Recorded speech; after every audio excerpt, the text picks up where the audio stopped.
Where the law fails, that is where ethics and values begin. When this program was being put together, it was based on our understanding of our current realities. And when you have turbulence like this, the question is, do you need more leadership or you need less leadership? Of course, you need more leadership. The knowledge that we need to run enterprises to survive is here with us. It's with our employees, it's with the young Gen Zs, it's in all the team dynamics. So we need a leader that can harness the power of his or her team. The airline industry is already a very tough industry globally, but in Nigeria it's double tough because the conditions under which we operate are harsh. We earn in Naira, but our biggest costs are in dollars. And so the value of the Naira versus the dollar is always a big challenge.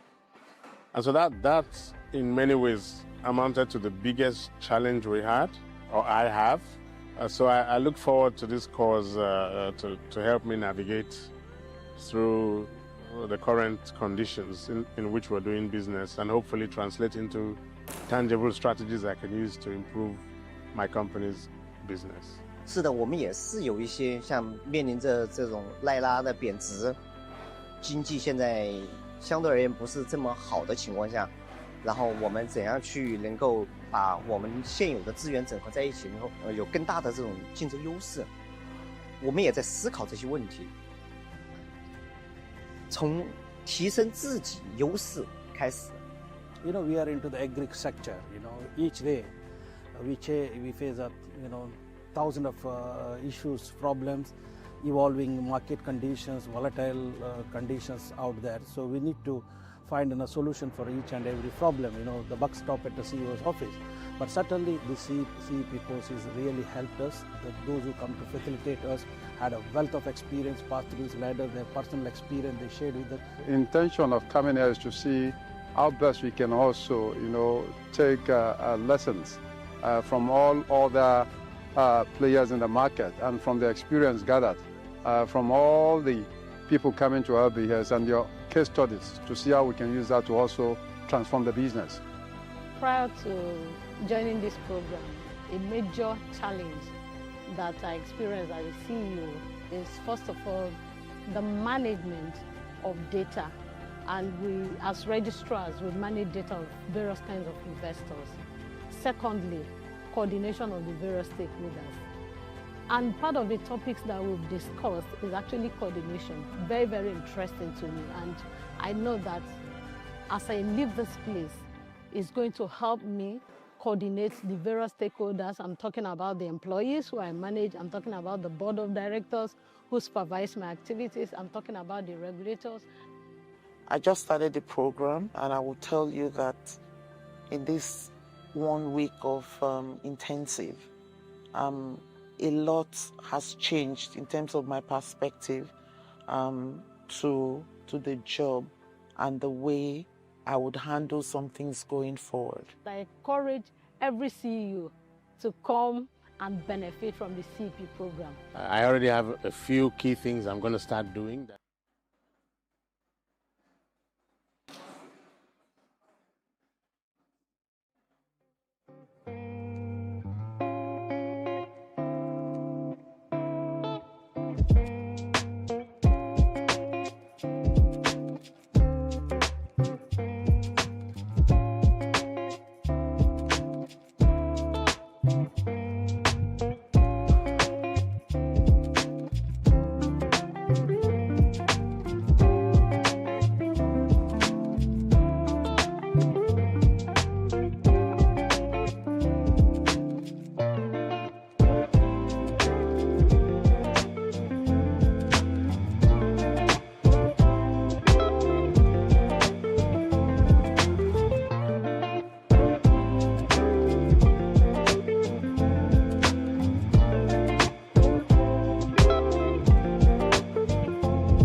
Good morning, everyone. Good morning, executives. Please, let's have our seats. We're about to start.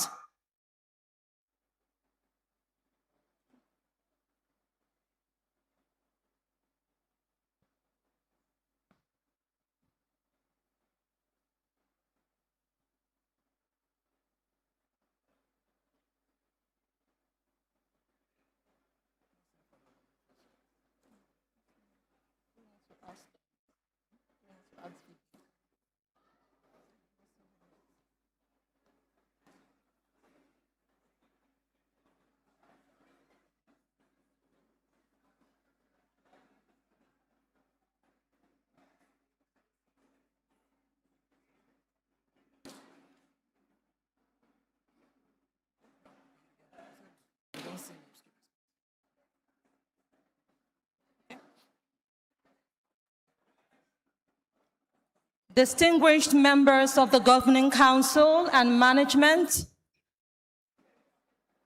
esteemed faculty, respected guests, proud families and friends, I believe we're all here today to celebrate ourselves. Please, if you are still on your feet, please kindly find a seat.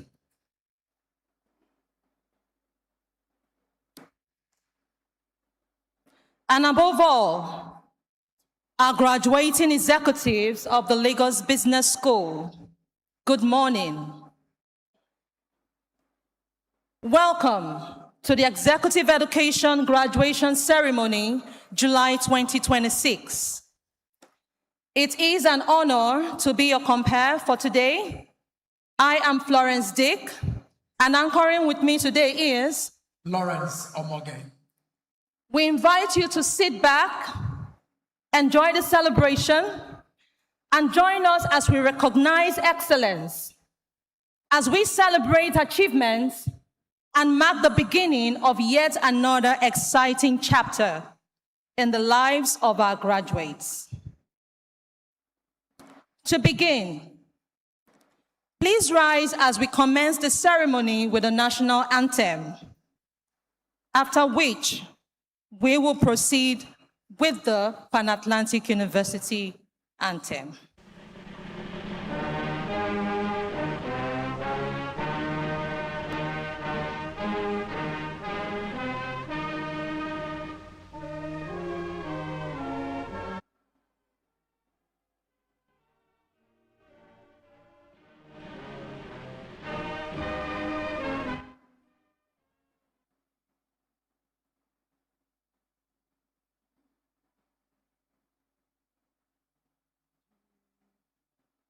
All right, let's take it together. Nigeria,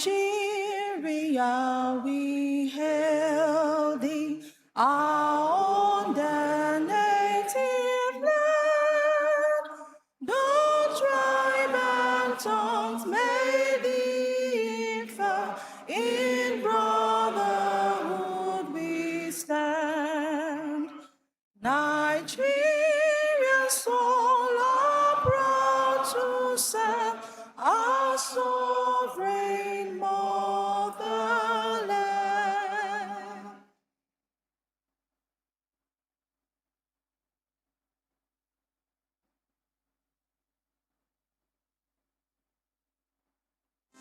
The Pan-Atlantic University anthem.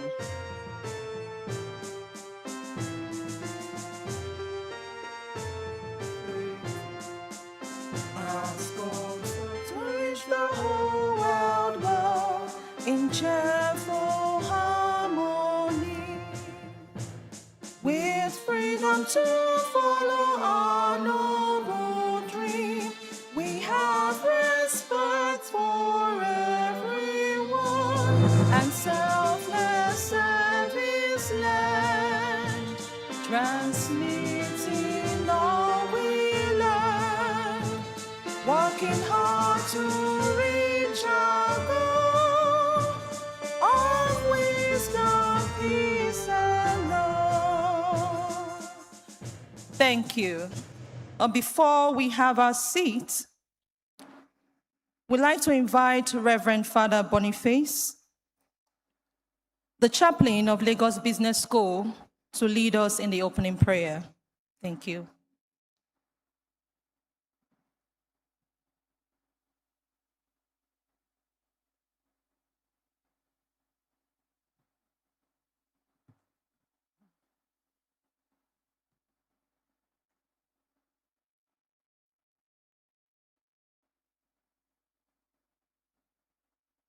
Let's pause for a moment for prayer and reflection. In the name of the Father, and of the Son, and of the Holy Spirit. Amen. Almighty God, source of wisdom and strength, and every good gift to us, we thank you for bringing us together today for this July 2026 graduation ceremony of the executive programs of Lagos Business School, in which a good number of our relatives and friends are going to receive the academic awards they deserve. We are especially grateful to God for helping the graduates reach the end of their program successfully in spite of the many challenges. Lord, we have come together today to share their joys with our families and friends. May you, Lord, grant them greater success in their professional endeavors. May they earn more in Forex. May today be a happy, memorable day for all of us. We pray also that you may continue to bless them, as well as the faculty and all the staff of Lagos Business School. We thank you for their dedication, expertise, environment of excellence they have created. May you continue to grant them wisdom, creativity, and strength as they shape leaders for who are to serve with integrity. Lord God, the Lagos Business School and similar institutions established the 5 continents following the inspiration of St. Josemaria, the Catholic priest, and Father Opus Dei, to help promote professional excellence and moral excellence in daily professional work. We pray that all the staff and students may continue to foster the Christian identity of an Atlantic University, creating and transmitting knowledge based on the Christian concept of the human person and economic activities. Bless the graduates. As they step forward, grant them clarity of vision, courage to lead, and humility to serve. Let the knowledge they have gained here translate into impact in their organizations, in their families, and across Nigeria. We pray for unity among us. May we be bound by common values of truth, respect, service, and the pursuit of the common good. Lord, we also pray that you may raise up from this room men and women who will build strong institutions, create opportunities, and live with the goals of high-quality service in our country and beyond. Finally, Lord, bless the ceremony and grant that those who are graduating today may be true ambassadors and exemplary leaders of Lagos Business School alumni. May they help create more oases of sanity in their various professions and society. May they work with others to promote professional ethical values by their good example, high-quality service, and truthful advice. Heavenly Father, grant that at the end of today's graduation ceremony, we may return safely to our various homes and destinations. We ask all this through Jesus Christ, our Lord. In the name of the Father, and the Son, of the Holy Spirit. Thank you so much, Reverend Father Boniface Okafor. Executives, you may be seated. Thank you. Before we proceed this morning, it is my absolute honor to respectfully recognize the presence of eminent dignitaries and principal officers of the Pan-Atlantic University. With a warm round of applause, the Vice Chancellor, Pan-Atlantic University, Professor Enase Okonedo.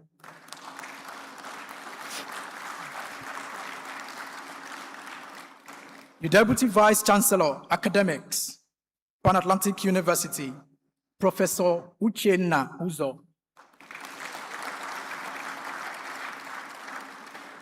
The Dean, Lagos Business School, Professor Olayinka David West.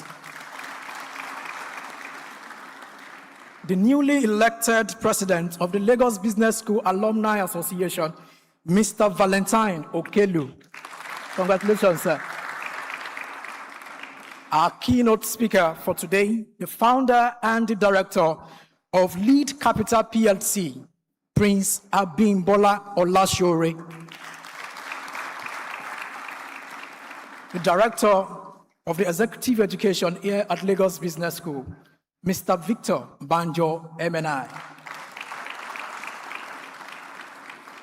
We also like to recognize the presence of other distinguished deans and academic leaders across our university schools. Your contributions continue to strengthen our academic excellence. Importantly, a special recognition to parents, guardians, family members who have greatly sacrificed and toiled to be here. We recognize your presence. Thank you.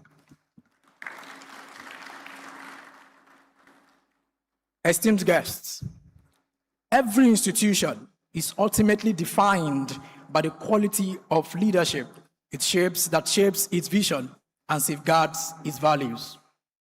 And today, we are very much privileged to be led by someone whose stewardship continues to strengthen both.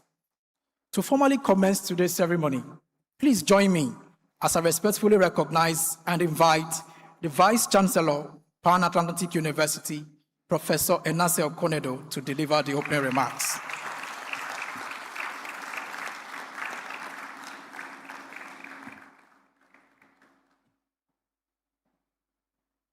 Professor Uchenna Uzo, Deputy Vice Chancellor Academic, Pan-Atlantic University, Professor Olayinka David West, Dean, Lagos Business School, our guest speaker, Prince Abimbola Olashore, Director, Executive Education, Mr. Victor Banjo, the President of the Lagos Business School Alumni Association, Mr. Valentine Okelu, distinguished past presidents of LBS Alumni Association, Sir Ademola Aladekomo and his lovely wife seated in the audience, members of faculty, corporate partners and sponsors, family and friends, and above all, graduating participants. Good morning. Good morning, everyone. It is indeed a great pleasure to welcome you to yet another executive education graduation ceremony at Lagos Business School. To our graduating participants, my warmest congratulations. Many of you have completed this program while juggling significant professional and personal responsibilities. This is no small achievement. It requires discipline, perseverance, and perhaps most importantly, the willingness to keep learning long after others might assume that they have learned enough. Today, we celebrate that commitment and all that it has taken to bring you to this moment. Graduation ceremonies naturally mark the completion of a program, but they also give us an opportunity to reflect on why institutions such as Lagos Business School to step back from the pressures of daily decision-making, question long-held assumptions, network, and learn from one another. And more importantly, return to your organizations with sharper judgment and a wider perspective. Now, one of the things I have always admired about executive education is that it brings together accomplished professionals who have achieved a great deal, but yet recognize that they still have much to learn. And there is a certain humility in that. And over the years, I have come to believe that humility is one of the distinguishing marks of good leadership. That understanding lies at the heart of Pan-Atlantic University's mission to form competent and committed professionals who will serve society with personal initiative and social responsibility, and I add, with humility. Having had the privilege of serving as Dean of Lagos Business School for close to 12 years before becoming Vice Chancellor, I have attended many graduation ceremonies like this one. But what continues to encourage me and give me hope for our country's future is seeing the remarkable range of people who pass through these programs and the influence they go on to have, not only on their organizations, but within their professions and within their communities. Ultimately, the real legacy of Lagos Business School will not be measured by the number of participants it has educated or the rankings it has achieved, even though these are important. It will be measured by the quality of the decisions that you, our alumni, go on to make, the organizations you will help build, and the positive difference you make in society long after today.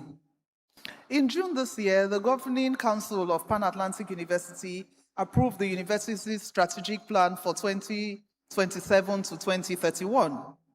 At the heart of that plan is a clear ambition to become Africa's premier university for ethical leadership. This bold bet reflects our conviction that Africa's future will depend not only on innovation and economic growth, but also on ethical leadership. Our responsibility, therefore, is not simply to educate competent professionals. It is to develop leaders with the judgment to make difficult decisions, the courage to do what is right, and the character to earn the trust of those that we lead. We are, of course, very proud that Lagos Business School continues to be recognized as one of the leading providers of executive education.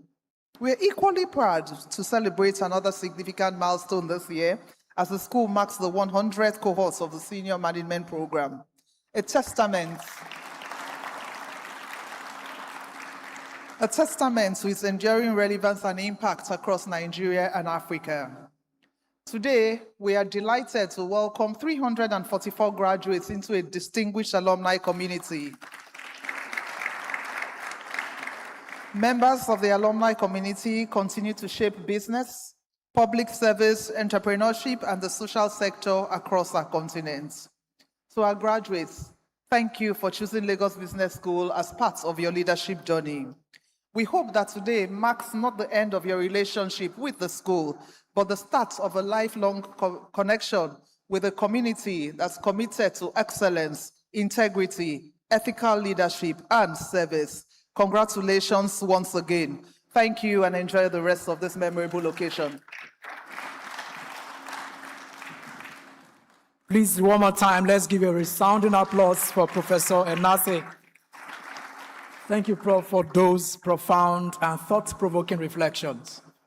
Distinguished guests, indeed, every meaningful journey benefits from thoughtful leadership, one that is not about titles or positions, rather about lasting impact. And every graduating executive deserves to hear from the leader that has been entrusted with shaping the academic direction of this remarkable business school. To further set the tone for today's celebration, ladies and gentlemen, it is my distinct privilege to invite the Dean of the Lagos Business School, Professor Olayinka David West, to deliver the welcome address. Please, a warm round of applause.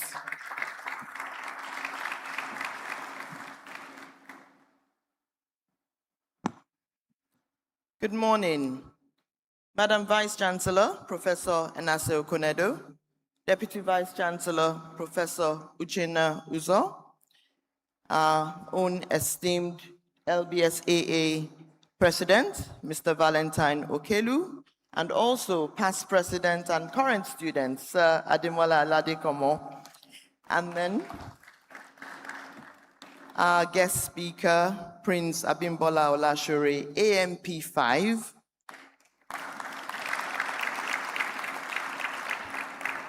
my fellow deans and members of the University Management Council, faculty, staff, proud families and friends, and also, most importantly, our graduates. Good morning and welcome. Today, we celebrate the graduation of 344 accomplished executives, entrepreneurs, business owners, and professionals who have successfully completed their programs and are joining a distinguished network of responsible leaders across Africa and beyond. We're proud to graduate cohorts from the Owner Manager Program, the Senior Manager Program, the Human Resource Academy, Management Accelerator. Congratulations on your resilience, discipline, and commitment to excellence. Our theme today, Developing Responsible Leaders to Inspire Africa's Growth, remains the heart of our mission. At Lagos Business School and Pan-Atlantic University, leadership is not defined by position. It is defined by responsibility, integrity, and impact. We believe Africa's future will be shaped by leaders who combine competence with character, strategy with stewardship, and innovation with ethical leadership. That is why ethics, sustainability, and responsible leadership remain central to every program we offer. It's an honor to present some highlights of what we've accomplished in 2026 so far. As we reach the midpoint, Lagos Business School has continued to build on its strong foundations, and I'll just highlight a few. On the side of academic excellence, our programs have surpassed the enrollment targets, which signifies a demand for learning and continuous improvement. The modular MBA, the executive MBA, the Masters in Management, and Doctorate in Business Administration continue to reflect and demonstrate strong confidence in LBS as one of Africa's leading providers of management education. On the executive education front as well, is also on track to record another exceptional year, with executive programs and opening programs performing above expectation. Our senior management program, which is our flagship executive program, this year has marked one of the most significant milestones and the first of any program in the LBS, which is the attaining the centenary cohort. The SMP has developed thousands of executives who have gone to lead organizations, industries, and institutions across Africa. Reaching the 100th cohort is not merely a numerical achievement. It's a testament to the enduring relevance, quality, and transformational impact of executive education at Lagos Business School. And I think we owe this honor to our founders, our previous deans, who also had this vision and set this vision afront. Our commitment to providing world-class executive education has been confirmed on the global stage by proving that LBS remains highly competitive and in an increasingly crowded international market. We have retained our Financial Times rankings in the 2026 rankings, and which covers more business schools, but again, we retain our tiered positions in Africa, 43rd globally in the custom executive education, which is #1 in Africa, and also 58th globally in the open enrollment programs. Our MBA programs have also received recognition. The 2026 CEO Magazine Global Rankings ranked Lagos Business School MBA Tier 1 position in the global MBA rankings for the MMBA and Executive MBA, which is an exceptional leap for us from rank 44 in 2025 to 36 in 2026. Knowledge creation that solves local and Pan-African challenges remains the bedrock of our mission and faculty research. This year, faculty have been accredited through scholarly outputs, publishing in prestigious Association of Business School journals articles, alongside book chapters and referee journal articles. The business school has also been awarded or appointed into positions in an accreditation leadership journey, which includes AACSB Middle East and Africa Advisory Council, the Global Business School Network, and the Africa Semiconductor Technical Advisory Group. We had one faculty, Professor Henrietta Nwogweze, promoted to the rank of professor, and also we have hosted several international and diplomatic conversations with France and Canada. True to our mission of broadening access and securing institutional sustainability, we have made strides in fundraising. We have received external scholarship for 3 Masters in Management students and 5 MMBA students from partners. We also launched the 5 billion Naira fund for the Professor Albert Allos Chair in Strategic Management. And we have received over 400 million from partners and alumni like yourselves, and a meaningful 8.1 million from our own staff in honor of our legendary Professor Albert Allos, our first Dean and Vice Chancellor. We continue to shape the future by developing the next strategic plan, which my Vice Chancellor mentioned, will also align with the PAU strategic plan covering 2027 to 2031. And in this new chapter, we will continue to seek approaches to maintain and sustain our mission and vision. As we continue to grow, we are investing in future capacity and long-term sustainability of Lagos Business School, and we will continue to do that. So to our graduates, today marks a turning point in your leadership journey. As you leave LBS today, I don't think you leave, but we want to encourage you to continue learning, lead with integrity, create value, develop others, and give back to society. And I want us to remember that leadership is not about position, but about impact. Fast forward another couple of years. It could be you delivering the guest address today. It could be you sitting on that podium, either as an Alumni Association president or even as dean or vice chancellor or something or the other. It could be you. But what we want to say today is congratulations and welcome to the Lagos Business School Alumni Association. Stay engaged and stay connected. We're thrilled today to honor and welcome one of our own, Prince Abimbola Olashore, AMP alum.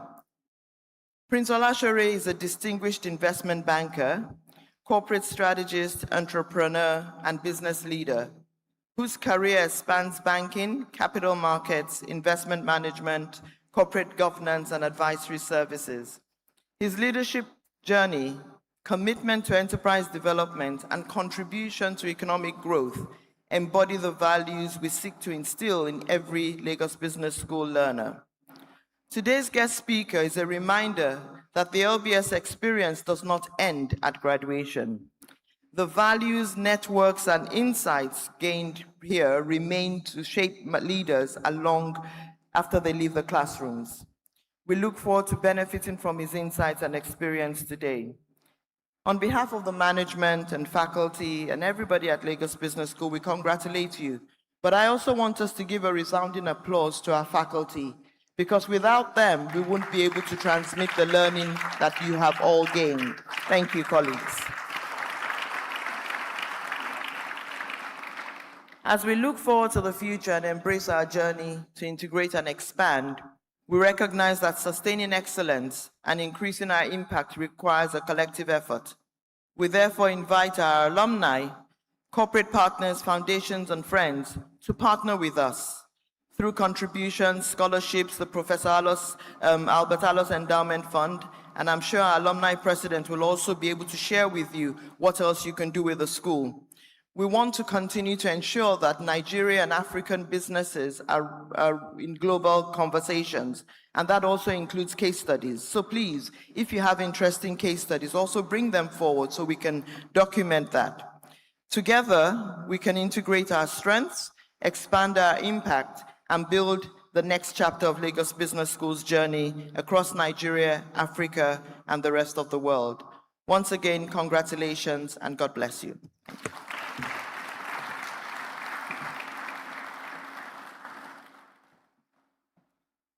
One more time, let's give Professor Olainka a round of applause.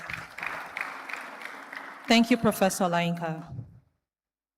Every graduating student and executive deserves to hear from the leader entrusted with the direction of Africa. Before our keynote speaker comes up, we would like to invite the Director of Executive Education, Mr. Victor Banjo, for the introductions.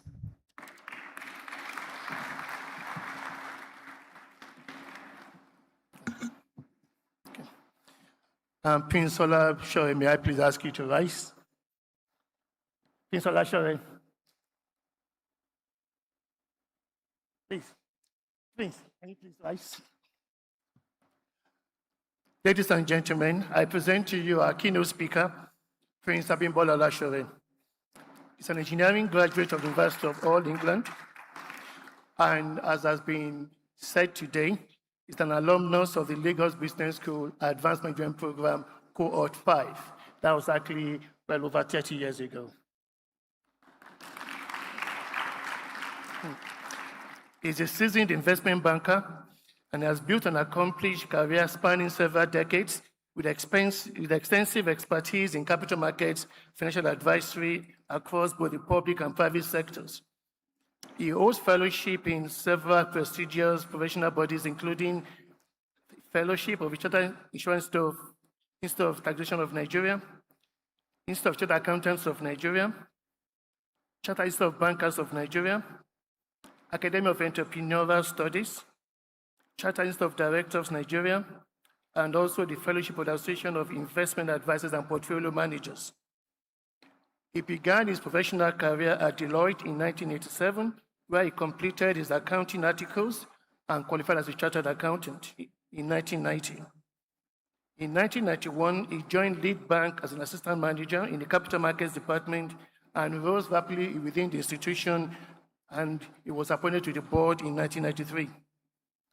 He later served as the acting managing director from July 1997 before being confirmed as the substantive managing director of the bank in the year 2000. During his tenure as managing director of Lead Bank, he led a successful transformation of the institution into a respected global force in the industry, introducing innovative strategies that positioned the bank as a key player in privatization, financial advisory, issuing house services, stockbroking, and project finance. In April 2006, Prince Olashore joined EcoBank Transnational Incorporated, ETI, as an executive director of EcoBank Nigeria PLC, where he was responsible for the wholesale banking group.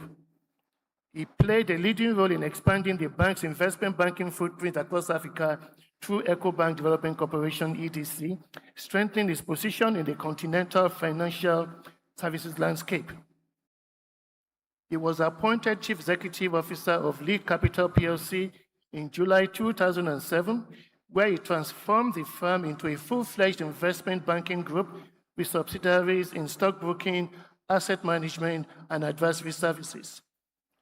Under his leadership, Lead Capital became a leading independent boutique investment bank, and following the successful recapitalization of the industry under regulatory reforms by the Securities and Exchange Commission, SEC, he voluntarily stepped down as CEO in December 2015. He currently consults with lead advisory partners, providing strategic advisory services to emerging corporates and SMEs in Nigeria. He is also actively involved in the education and agricultural sectors. A respected thought leader, he is widely sought after as a commentator on national issues and has delivered lectures and presented papers to diverse audiences both in Nigeria and internationally. He serves on the board and councils of several organizations, including the Olashore International School Association, Lead Capital Group, Rekit Nigeria, OISA Foundation, Pearl Awards Board of Governors, African Blind and Restoration Foundation, Nigerian British Chamber of Commerce, where he serves as the current president and chairman of council, Lagos Chamber of Commerce and Industry, where he serves as the vice president, and the Chartered Institute of Directors Nigeria, where he serves as a member of the council. Ladies and gentlemen, I present to you our keynote speaker, proud alumnus of Lagos Business School MP5, Prince Abimbola Olashore.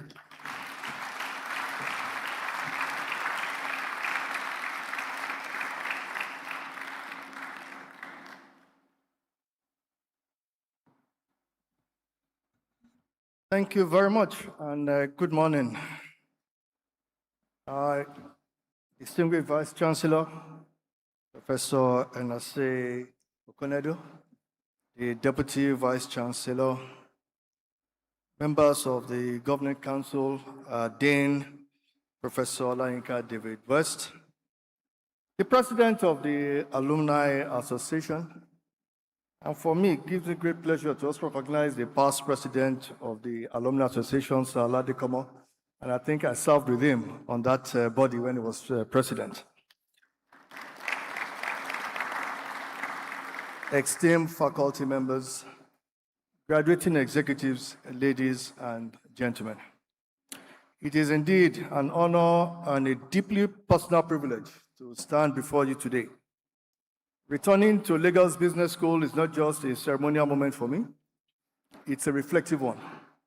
This institution played a meaningful role in shaping my leadership journey, and I strongly believe in its philosophy, which is developing competent, ethical, and impact-driven leaders. Be an oasis in the desert. That was the rallying call in those early days. Therefore, you are expected to set standards and be an example to others. I clearly remember the leaders of LBS in its formative days, late Dr. Christopher Kolade, late Dr. Pascal Dozier, Professor Alos, Professor Patti Tomi, and lately now we have Professor Nasi Okonedo and the current Dean, Professor Layinka David West. You have all played a meaningful role in my executive journey. Today, we celebrate the achievements of the graduating executives. Like was mentioned, we've now had 100 cohorts of executive education. That is no mean feat. But guess what? Beyond that, we are also acknowledging your transition. Because this moment is not about completion, it's about commissioning. You have been commissioned into a higher level of responsibility. You are in roles where your decision will shape organizations, will influence markets, and will impact lives. The question, therefore, is, will you be leaders who extract value or leaders who will create lasting value? In the letter of invitation to me, I was invited to speak on ethical business leadership, sustainability, and legacy building. I've therefore titled my paper, Beyond Profit: How do we build ethical enterprises? How do we have sustainable systems? And how do we have enduring legacies in emerging economies? Which means I will dwell a lot on the environment in which you are operating in. And let us be honest about this environment. Nigeria itself presents a unique paradox. We are one of the most entrepreneurial populations in the world, yet we are operating within constrained systems. We are rich in human capital, yet we are challenged by institutional fragility. Globally as well, the dynamics are equally challenging. Capital is certainly much more disciplined. Investors are prioritizing governance and sustainability. Technology is accelerating disruption at a pace few anticipated.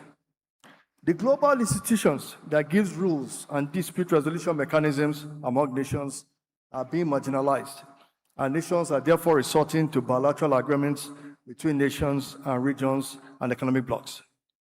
Trust, therefore, has become one of the most valuable and most fragile currencies in commerce. What that means is very clear. The margin for poor leadership has disappeared. The programs you have completed, the Advanced Management Program, the Senior Management Program, the Owner Manager Program, the Management Acceleration Program, our Greek Business Manager Program, and the Human Resource Academy were designed not merely to enhance your competence, but clearly to prepare you for leadership under these very complex circumstances, which all have long-lasting consequences. We are also in a period of reform. And in preparing for this, I told myself, how do you talk to people today when it appears as if the reforms that we're seeing is only impacting pain? But I will talk about Nigeria's previous cycle of reforms, and I will speak from lived experience. I've been extremely fortunate to watch Nigeria navigate several defining moments as a young professional and as a business leader. Each of these periods contains lessons which are directly relevant to the decisions we will make today with the current reforms we are experiencing.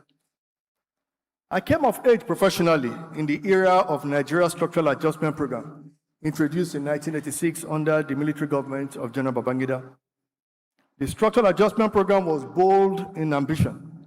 It was to restructure the productive base of the economy, eliminate price distortions, and reduce Nigeria's suffocating dependence on oil and imports. The short-term consequences were quite severe. Naira devalued sharply, inflation soared, subsidies were removed, and real wages collapsed. For many Nigerian families, this era remains synonymous with hardship. However, SAP also gave rise to a record GDP growth of 11.8% in 1988, with privatization and commercialization of key industries, a key component of the program. However, the GDP growth we experienced was short-lived, and the sacrifices did not give rise to sustained development. SAP also contained the harder lessons for business leaders. When an economy lives beyond its means, the corrective period is usually very brutal. No institution, no matter how well run, is fully insulated from systemic failure. That taught me very early on that understanding the macroeconomic context is not just background noise, it is very important. You might be doing well individually, but you must have a full understanding of the macroeconomic environment in which you are operating. And obviously, it is that environment in which your business will survive or perish. I'll now come to another period of reforms. That was the Obasanjo reform. And to me, there was a genuine Nigerian economic renaissance. Between 2003 and 2007, under President Olusegun Obasanjo and a formidable economic team, Nigeria achieved something that seemed impossible.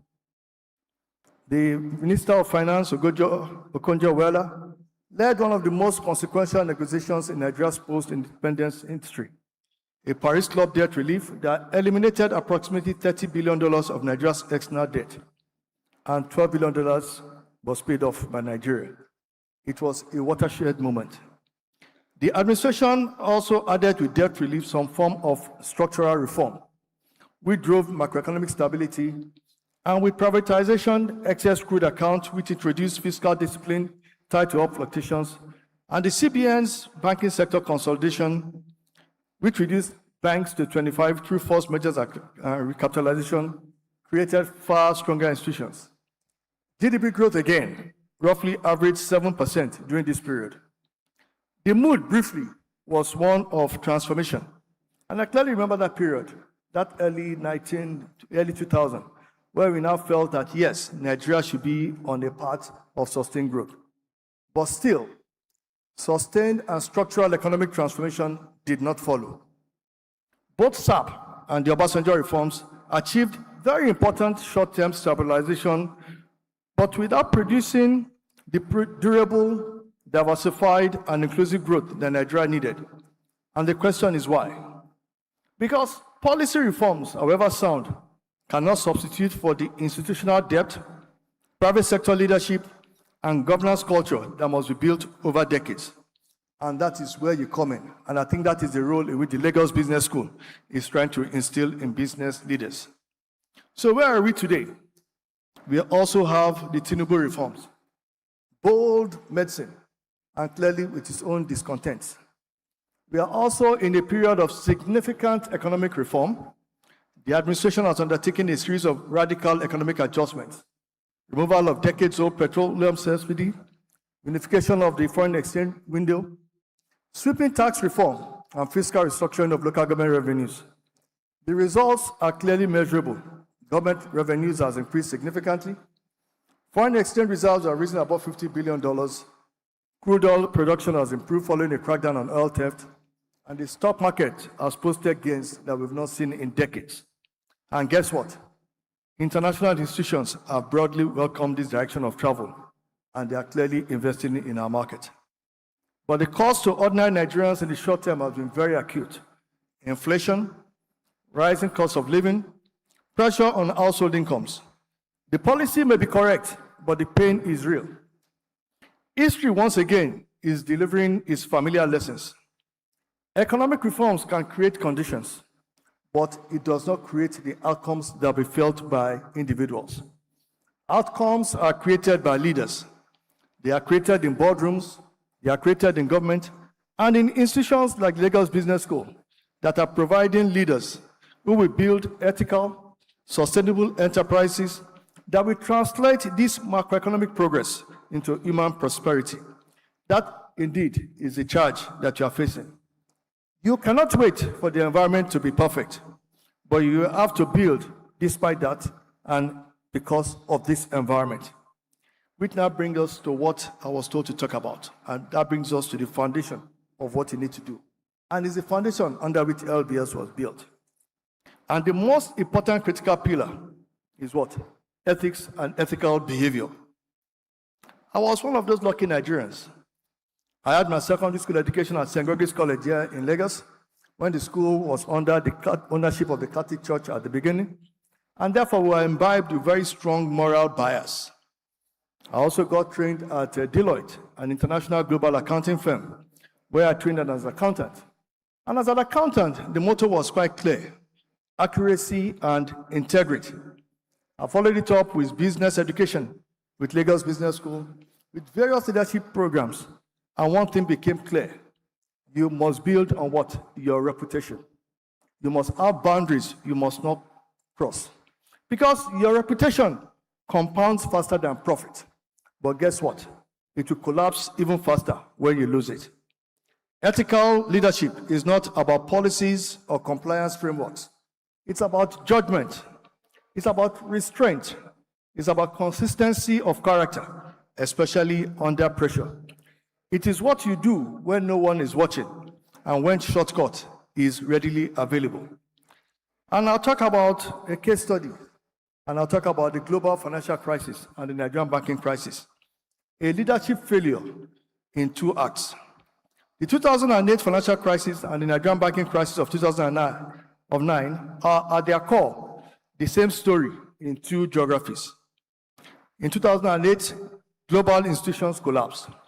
Not because they lacked intelligence, not because they lacked capital at the onset, but because they lacked discipline, ethics, and willingness to exercise judgment over short-term incentives.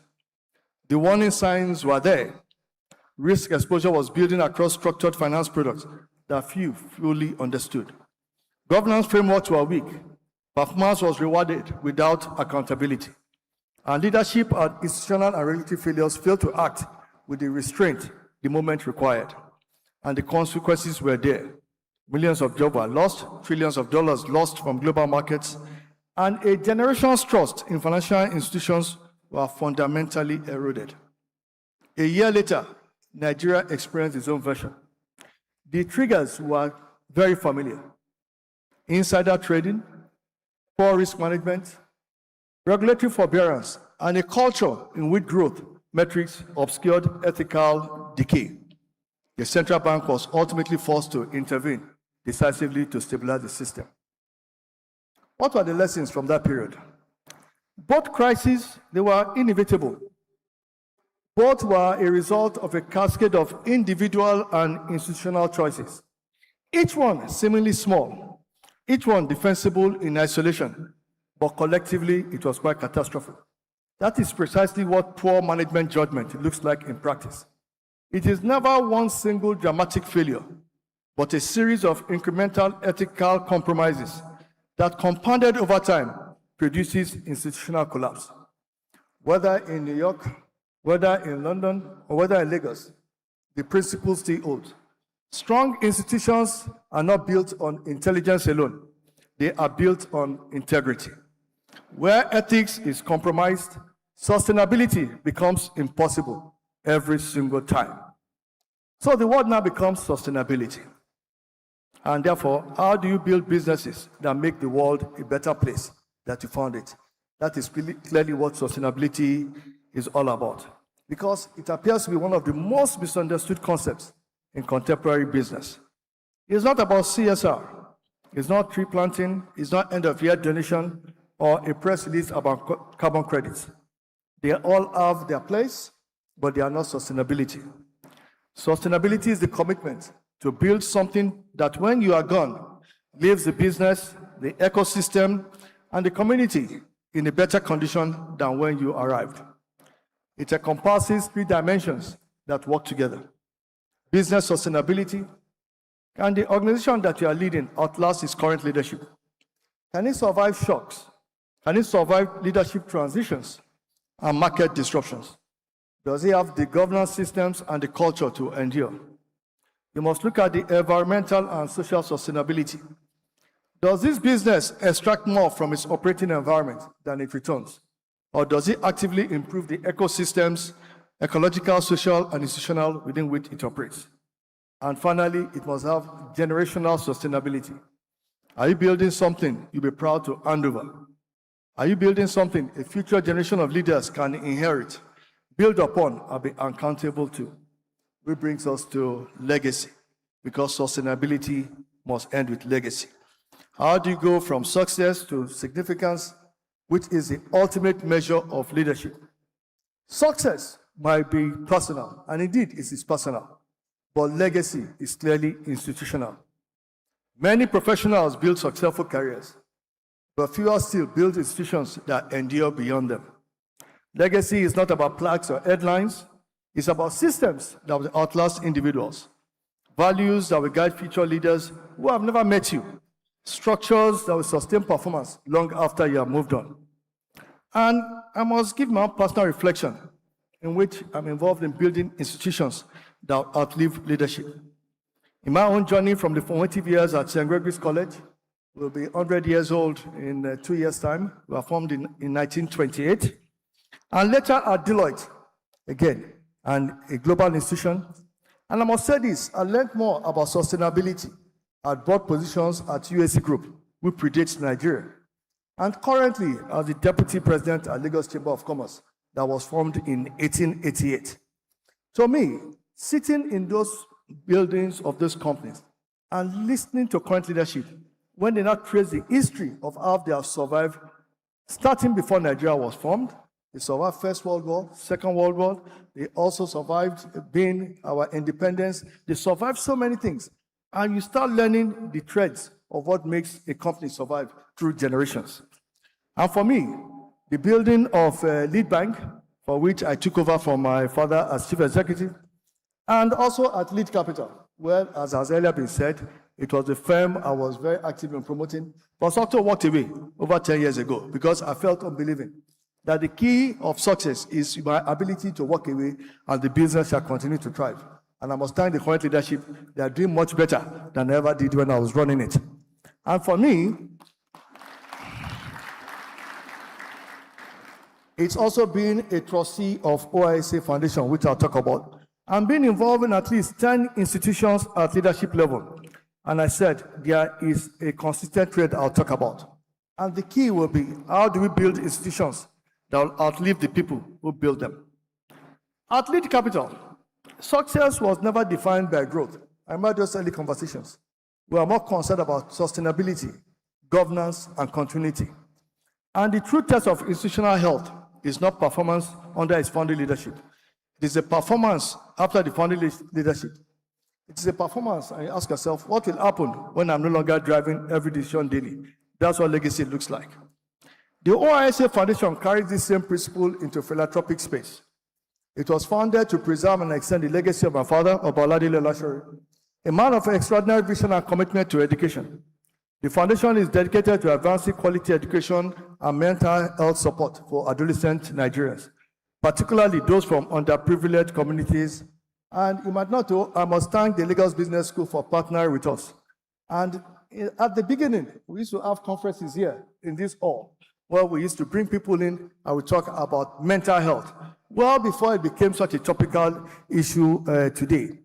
And we believe that a child with a solid educational foundation, sound mental well-being carries within them the potential to transform their community and their country. And again, I must talk about what LBS has done. The first recipient of that foundation, when we were going into villages to look for people of intelligence, was a Mr. Adams, who later got a scholarship to attend Pan-Atlantic University. And when he graduated some few years ago, he was the best graduating student in his faculty and the best graduating student in the university in that year.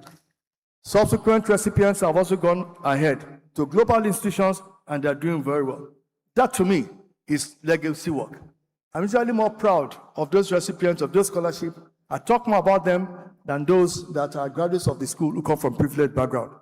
It has also taught me how important businesses must think about the communities that they serve and understand that you need to have thriving and very safe communities for your businesses to be sustainable. I'll also digress here. I remember bringing in some foreign visitors to Nigeria, and I took them to our school, 250 kilometers north of Lagos. When we arrived in the village, I parked my car, and I started driving around. And my foreign visitors were scared. I saw they were jittery. We drove to one part of town, and we got down, and we started walking around. And they asked me, where is your security? When we gathered about Nigeria, it's unsafe for you to be walking around. And my answer was, my security is the community. My security, they are the villagers. I feel more secure when I walk among them. I do believe that if something should happen to me in this community where I believe I am serving, I have no reason to be trustworthy. That is our belief. And as businesses, you must invest in the community in which you are operating in. That ultimately will be your security. Ultimately, there will be the evidence that indeed you are building a critical and sustainable level business. You must have a focus on your clients and their needs. And that runs counter to how many executives today are trained to think. Your most strategic question should be, how do I sustain my clients and the interest of my clients, and not how do I beat my competitors? Businesses that are obsessed with competitors are permanently reactive. They measure themselves against someone else's choices, somebody else's strategy, somebody else's mistakes. They build relative advantage rather than absolute value. Businesses that are obsessed with their clients and the specific evolving challenges those clients faces, and how to make those clients more successful, more resilient, more capable are the businesses that will earn loyalty that no competitor can dislodge. When your client succeeds because of you, they become an extension of your institution. They become your advocate. They become your most durable competitive advantage. This is how you build a clientele base that sustains you through downturns, through industry disruptions, and competitive pressure. You do not do it by outspending your competitor on marketing. You do it by genuinely understanding your client's world better than anybody else and consistently working to make them better. For me personally, I remember very robust discussions we have at the board of one of our subsidiaries, Lead Securities.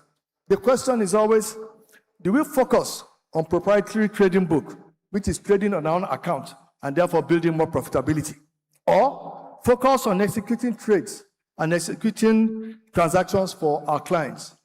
Most times that discussion comes up. We say, I know we can make more money if we trade, but we'd rather pass the opportunity to our clients. Once our clients are doing well, guess what? They will come back and continue dealing with us. Legacy is built on the lives of those who serve well, not in the scorecard against those who have defended. And I will not talk about the imperatives that you must have. And again, these are all things that I learned from Lagos Business School. They are not generic calls to virtue. I'm not asking you to be so virtuous. They are specific commitments which I believe are required at this moment in Nigeria's history and in what the global business today demand of leaders at your level. You must lead with integrity, especially when the cost is extremely high. You will surely be tested, not in the abstract. You will be tested in specific moments with specific pressures where ethical part carries a short-term real cost.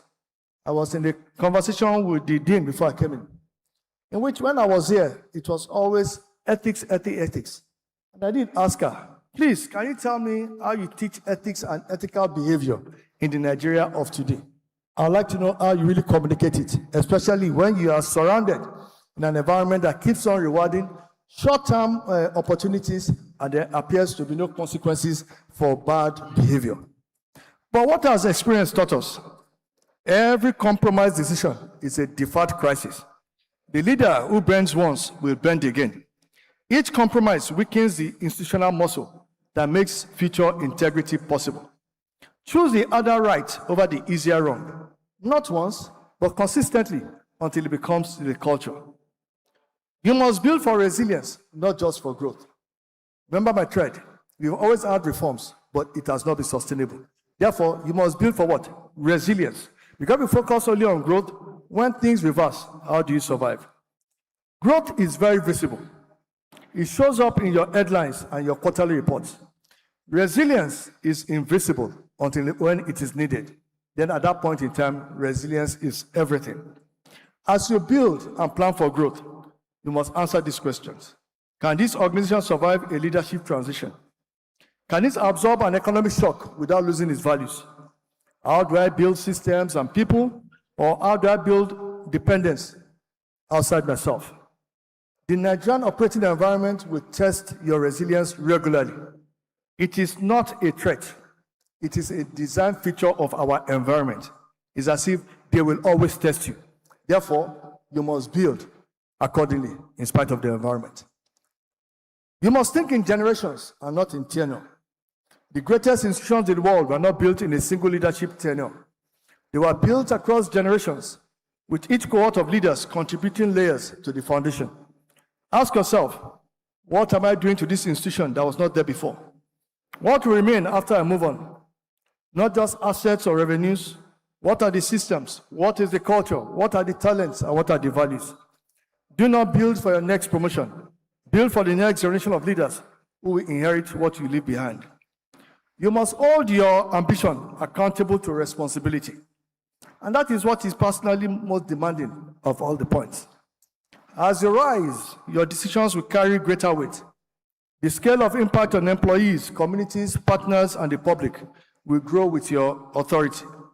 Leadership cannot be just about results. It's about consequences intended and unintended, immediate and long-term, visible and invisible. Will you hold your ambition accountable to that full picture?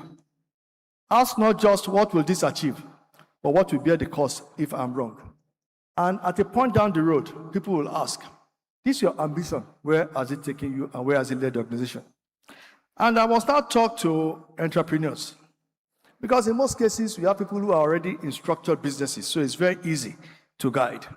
What about for the entrepreneur who is just starting his business? For those who have been their owner management business, I must offer something much more concrete.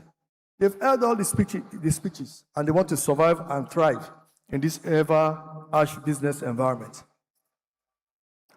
You can have principles, which are what you believe, but you must also have discipline, which is what you do. First of all, you must institutionalize your business. I've seen so many businesses that are built around individuals. Goodwill might lie in individuals, the owner of the business, the guy that is starting. But enduring prosperity will lie in institutions. Nigeria's economic history demonstrates this with painful clarity. The Obasanjo reforms achieved genuine macroeconomic progress, debt relief, banking sector consolidation, excess credit account. Yet the gains were not durable because institutional debt that is required to sustain them were not built sufficiently across the private sector leaders that we have. When leadership changed, the momentum slowed. The lesson, therefore, is obvious. Partnerships that depend on personal relationships alone will die with those institutions. You must build institutions. You must have formal structures. You must build networks and be part of industry networks. You must measure. You cannot manage what you cannot measure. And we cannot be accountable for what you do not track. If you are building an initiative that is committing to developing 500 clients in 3 months, 6 months, even 6 years, the question is, you must be able to name the clients you are targeting. You must be able to track the progress quarterly or periodically. And you must be able to report publicly on how far you are going, so that you can now ask yourself, what is working and what is not working? Measurement is not bureaucracy. It is respect for the resources that have been deployed and for the entrepreneurs whose fortunes depend on them. You must gain and transfer knowledge. Nigerians have extraordinary intellectual capacity residing in individuals. But what we periodically lack is the applied knowledge and the infrastructure to translate them into capital, this intellectual capital, into scalable enterprises at pace. What we must do is to have technology and transfer knowledge, and there must be a non-negotiable pillar of every serious growth strategy. I'm speaking about structured, intentional movement of technical knowledge, process methodology, and innovation capability, which for most of us will have to get from markets which have been built and refined over decades. And we must bring them into your market and into your business. And if you are to do that, they can only be done within the confines and within institutions. And within your institution, there must be intentional knowledge sharing. You must have research capability which must be enhanced. Skills exchange and passing on is not charity. It's probably the most capital-intensive and efficient investment available in knowledge economy. So the question is, how do you now build your own internal culture that will withstand the negative vices in our environment? Again, earlier on today, we were discussing that. Most of the institutions you see that have survived today, very early on, they started by trying to work on their internal culture. Even when they hire from other environments, they probably will first put it in a boot camp to try and make it so, please, get rid of what you have learned outside. This is the culture that we are going to have here. And you have leadership spending time in building the culture. I don't see enough of that. What I see is businesses start to bring people in, and the first thing is targets. You don't build that culture of people that will transcend and translate and go past the leadership that we have seen. So therefore, knowledge sharing clearly is something you must do. And in Nigeria of today, you must have scale. And I can't overemphasize that. You must have scale. A business model that serves 50 clients but cannot serve 5,000 is just a pilot program. It is not a business. Every initiative that genuinely intends to support and build entrepreneurship must be designed from the outset with scale in mind. You must have replicable systems. You must have unit economies that hold under volume. And you must have regulatory partnerships with governments that understand enabling scale is a polychoice, not an accident of the market. I repeat again, because I see sometimes private sector run away from government. You must have responsible partnership with government because they do create the environment that you operate in. You must understand how they think, how they operate. They go back internally and come out to a system on how you're going to interact with them. Running from government is not the solution. So what am I saying? You must institutionalize, you must measure, you must transfer, and you must build for scale. To me, this is not theory, but it's a working framework for me of almost 40 years in bilateral trade, investment, and institutional development. As I round up, I want you to carry one question. What will exist because I led? Not what you earned. It has never been what title did you hold. What did you build? What did you sustain? What did you leave behind? Nigeria does not need more successful professionals. It needs ethical leaders who hold the line when it is costly. It needs builders of institutions that outlast any single individual. It needs architects of sustainable systems that make this country measurably better. What do we need? We need from among you industrialists that look at our industries and build our vision.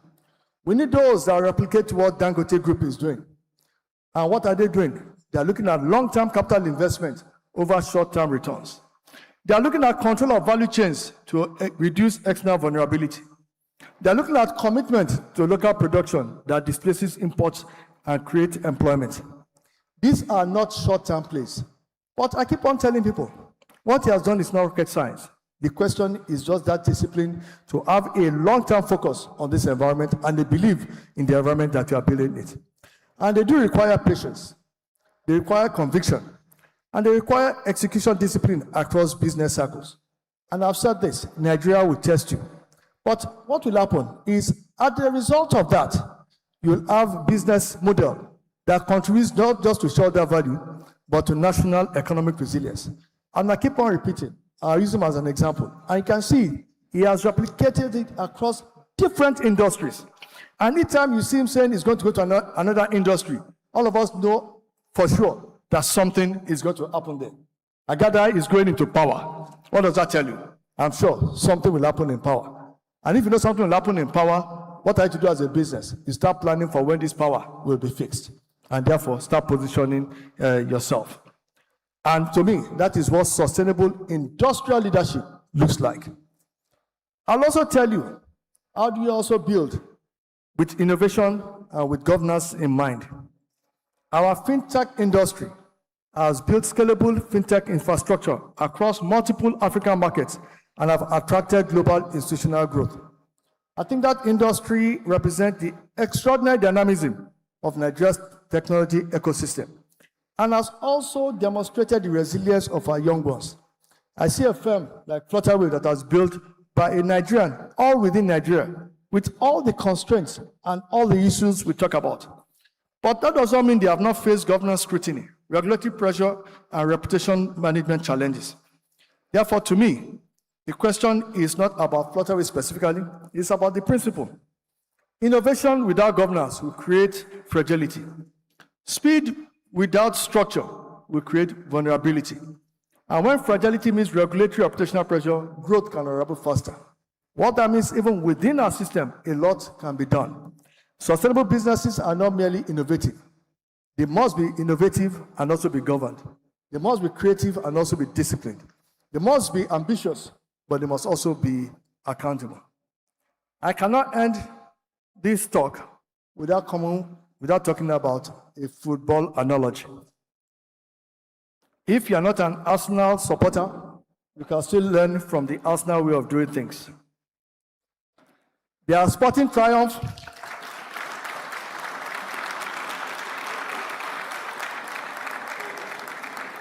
to me, their triumph is a masterclass in organizational resilience.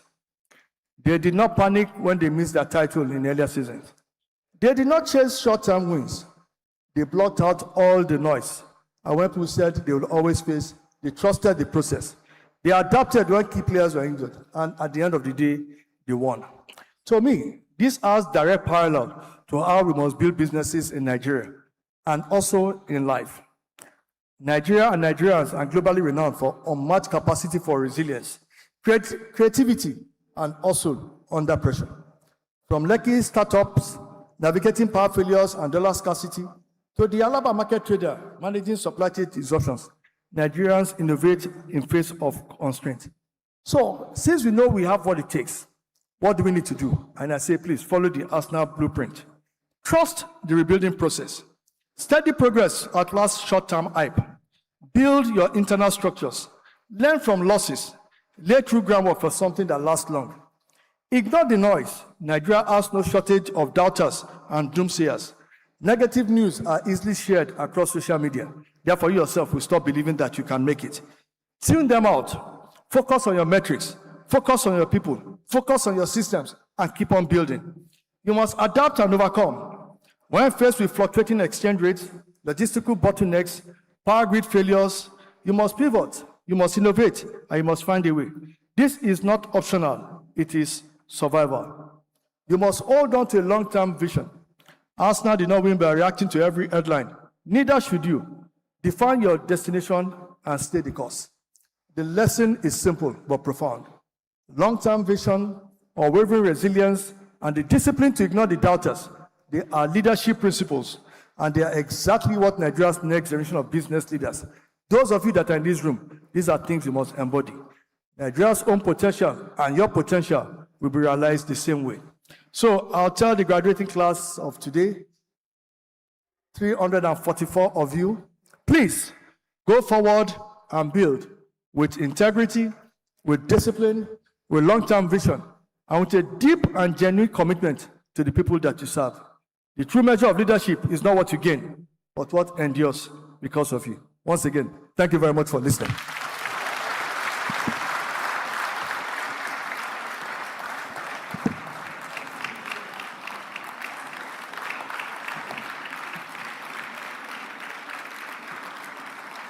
We deeply appreciate you, Prince Abimbola Olashore, for that inspiring, amazing, and I would say consultative keynote address. Let's give him another warm round of applause. Thank you very much, sir. Thank you. Please, you may have your seat. I wouldn't say much, but one thing I know is that today is more than a ceremony. It is the culmination of months of rigorous learning, thoughtful reflections, meaningful collaborations, and personal transformation. It is a celebration of individuals who chose to invest in themselves, challenge conventional thinking, and strengthen their capacity to lead with purpose and with impact. As we gather to recognize your achievements, of which you have demonstrated resilience, discipline, and an unwavering commitment to excellence, whilst balancing the demands of leadership, business, life, and family. Today we honor not only what you have accomplished, but also the possibilities that lie ahead. You can give yourself a warm round of applause. Now we've come to the moment we've all been waiting for. I would like to invite the Director, Executive Education, Mr. Victor Banjo, to request permission to begin the award ceremony.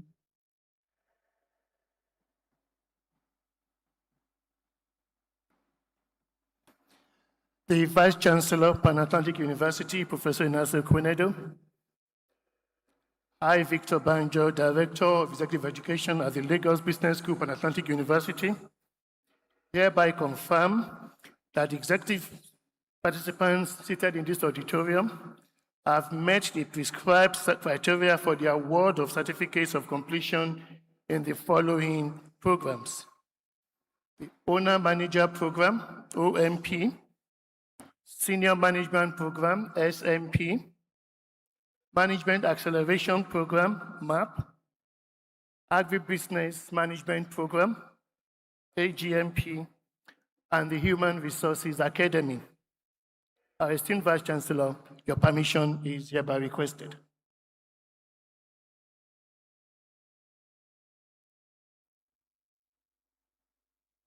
Donald granted. Thank you very much.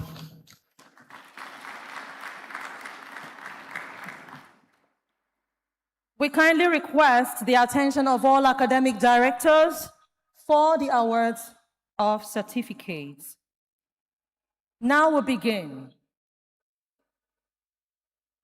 The Owner Manager Program, cohort 39, 42, 43, and 44. Please rise.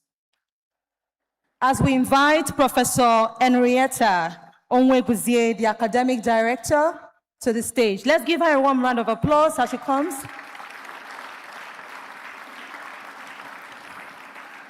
I humbly request the Vice Chancellor, Pan-Atlantic University, Professor Enasio Conedo, for the presentation of scrolls. Please, let's keep clapping.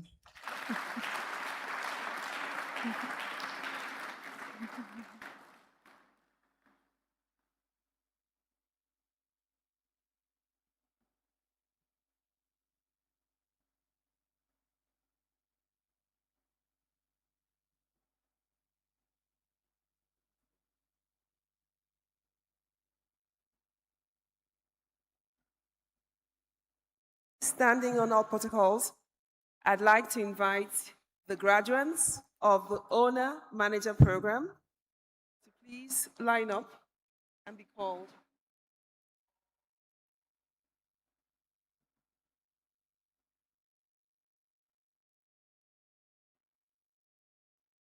We're starting with the graduate from OMP 39, 2024, Wamara Kasimobi Priska.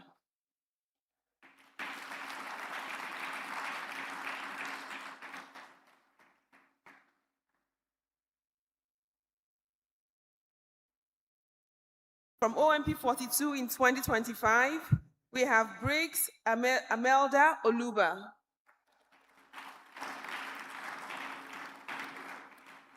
From OMP 42 in 2025, we have Oke Udeji Chidozie Charles.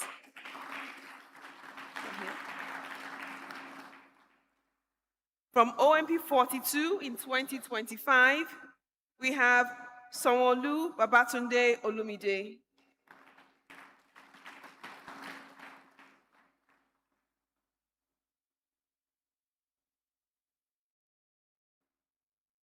From OMP 43, in 2025, we have Ahanotu Ethel Obianuju. Edema Collins Ruth.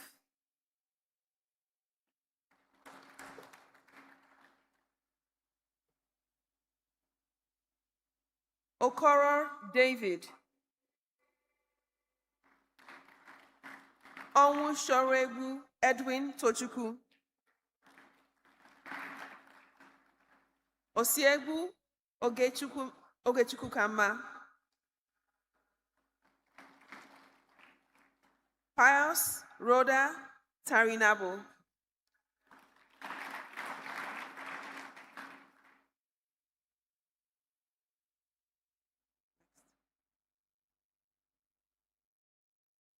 From OMP 44, we have Adamolekun Kayode Joseph.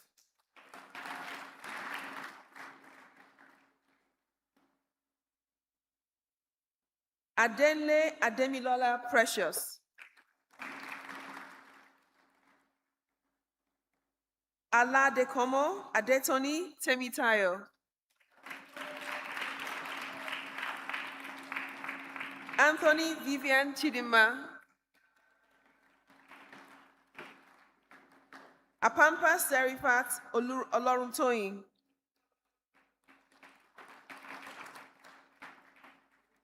Ebede Chukuka Abel.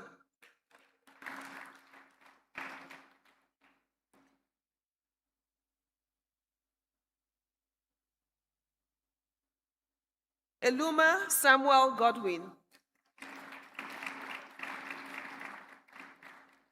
Einaya Edna Ogonna.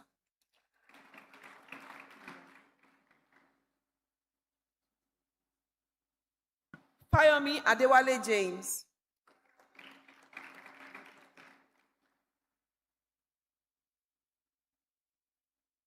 Inekwe Peter Ekechukwu.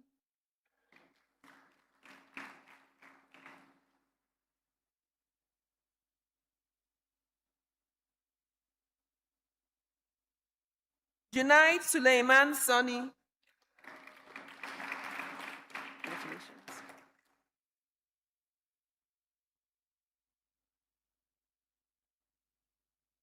Mornu John Nkedieruka.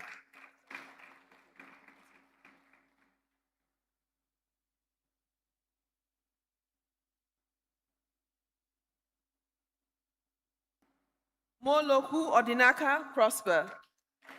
Congratulations.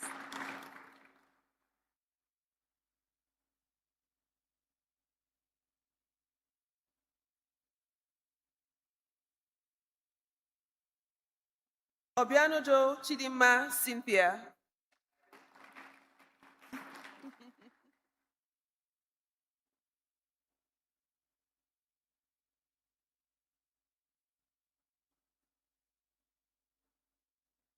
Oguntola Oluwashibomi Mary. Okechukwu Kenneth Chiebonam.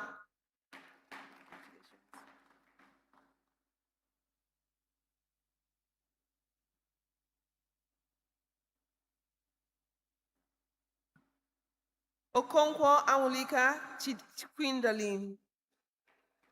Congratulations.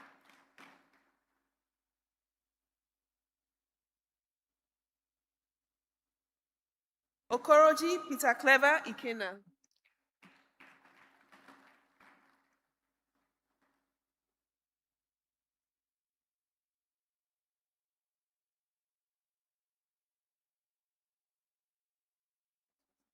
Okoye Chinwe Florence.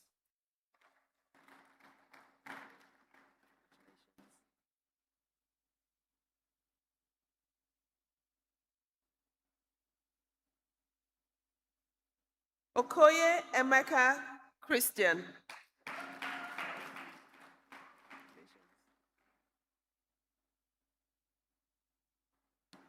Olowoyeye Nelson Boluwaji. Congratulations.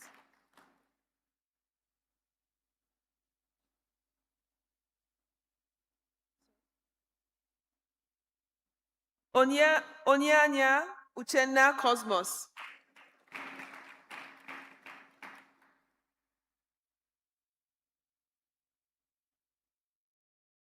Uloko Jennifer Akberu.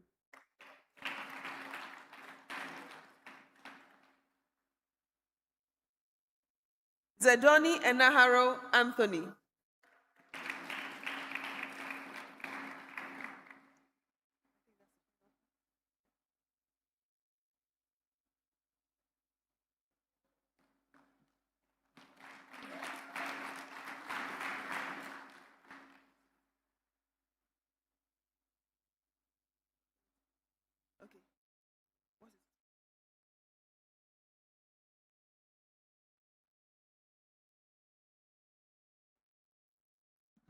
So we have one more person, Edwin Onwusorebu Tochukwu.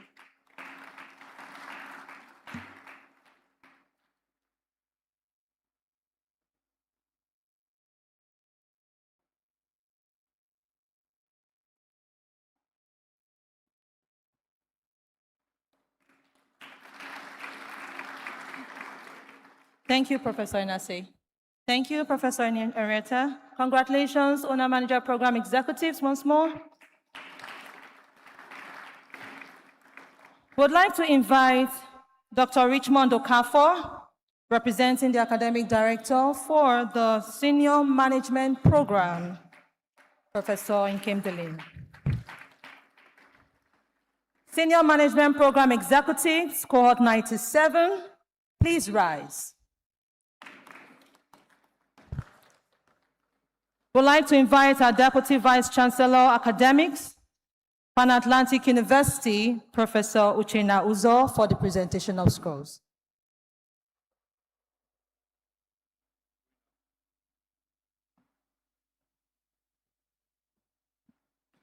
Distinguished faculty, colleagues, ladies and gentlemen, it's my privilege and indeed an honor to introduce the graduating set of the Senior Management Program of Lagos Business School. That will be SMP 97, 98, and 99. Over the course of this program, they have invested time, energy, and reflection in strengthening their leadership capacity, sharpening their strategic thinking skills, and deepening their commitment to responsible management. Today is merely not an end of the program. It's the beginning of a renewed philosophy to lead with insight, courage, integrity, and organizations and in society. Ladies and gentlemen, please join me in celebrating this excellent group of people, and I invite them to stand and come forward. Abioye Oyetunji,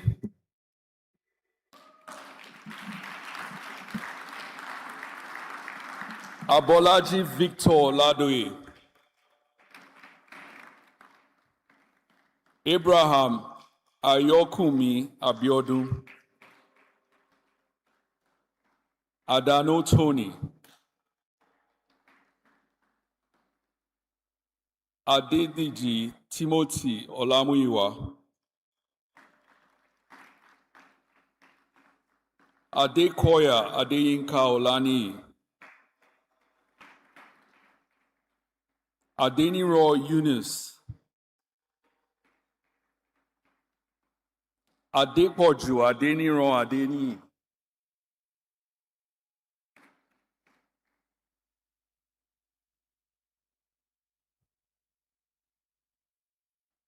Adesoya Fumi,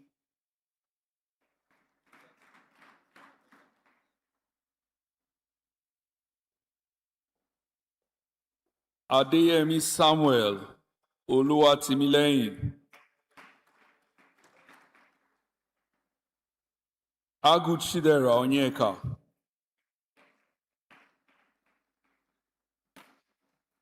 Agun Debo,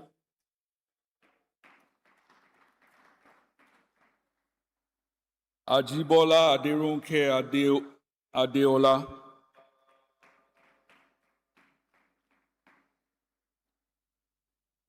Ajimijaye Silas Omomehi, Akimbo Blessing Omoride, Akini Rein Olawumi,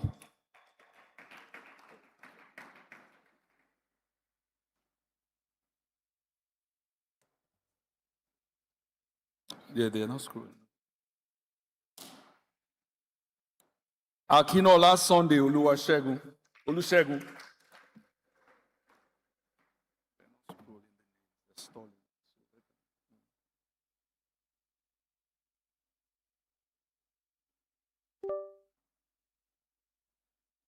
Alade Abidon Oshuntayo, Alagoka Tamuel Benedicta, Alao Amos Obokeshimi, Alao Di Razak Uriomi, Anigilaje Adetutu Abimbola, Atchukwu Nabuike Nemeka. Awode Tolulokpe Ruben. Bambike Benga Amos. Chinaka Ifeanyi Jefferson. Duru Ifeanyi. Emily Bosse de Alexis. Anejo Christopher. Ayetiga James. Orishe Motusan. Eze Imole Ayo Elizabeth. Fatile Bosse de Omolara. Fatoki Ekundayo Lalekan.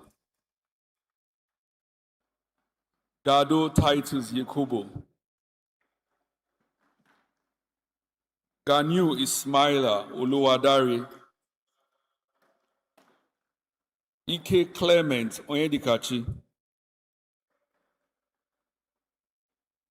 Itoando Ironisi Imonike. Jato Mokwelola.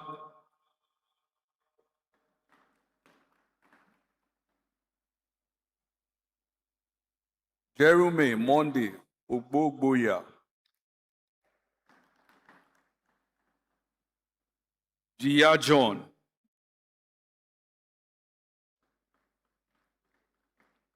Jekwogo Rosemary Nkonye. Joseph Oladimeji Olayinka.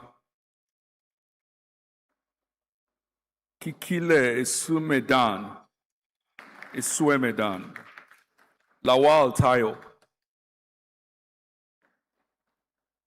Michael Olubumi Shola. Mitiu Rukayet Ajibola. Mutua Ann. Mogu Jessica Chinomso. Obiso Rukayat Adenike.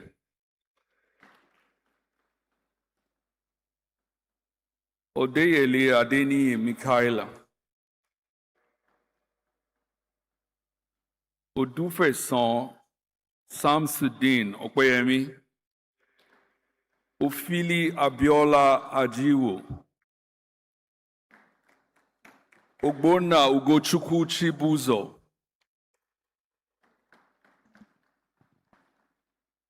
Ogara Eserogene.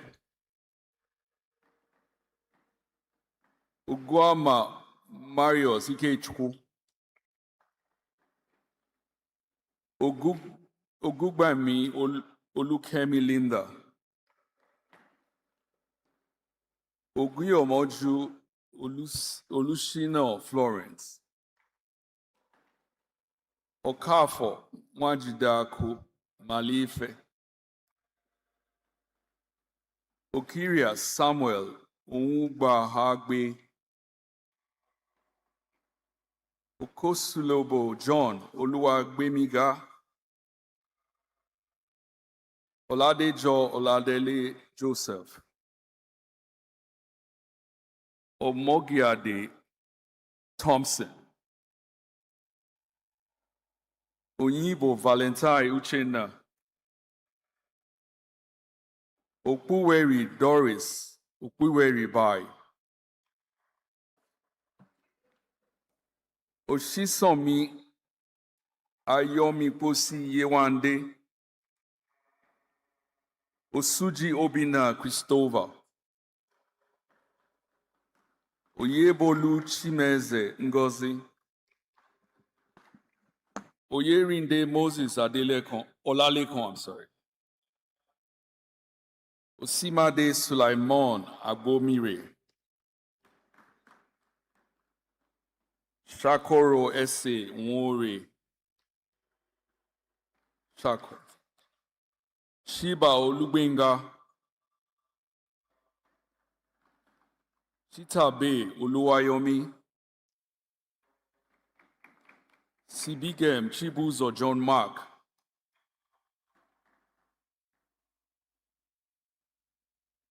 Sinyobola Busola,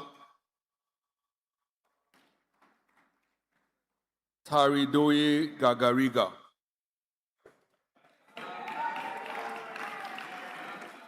Teso Tasala Badu, Timbiri Augustine,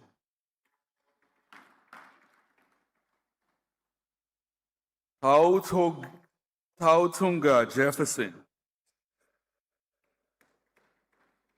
Omotayo Adekunle, Ugu Esther Eberechukwu,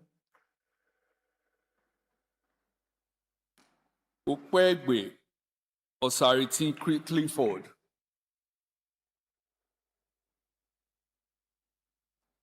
Uzaj Chinedu Christopher,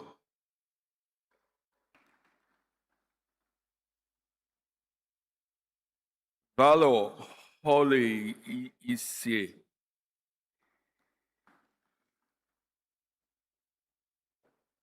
Yekuroge Amanda Sige,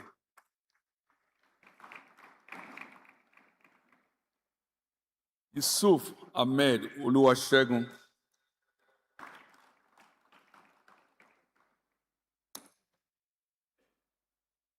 the next will be SMP 98. And could they stand up, please? Congratulations, cohort 97. Another warm round of applause. Thank you very much. Thank you. Thank you, Professor Uchenna Uzo. SMP cohort 98. Oh, good. You're already on your feet. Okay, so we'd like to invite the alumni president, Mr. Valentine Okelu, for the presentation of scrolls. A round of applause for him as he comes forward.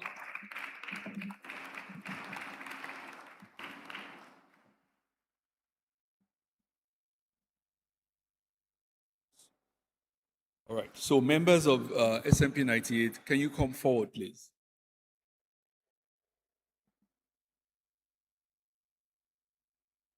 Abi Sunday Ayodele,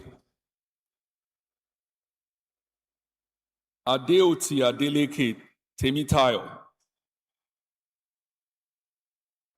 Adetayo Olaleko Bamidele,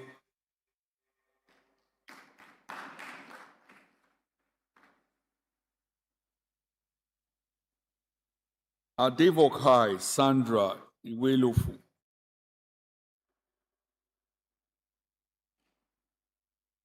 Adewumi Ezekiel Olusegun,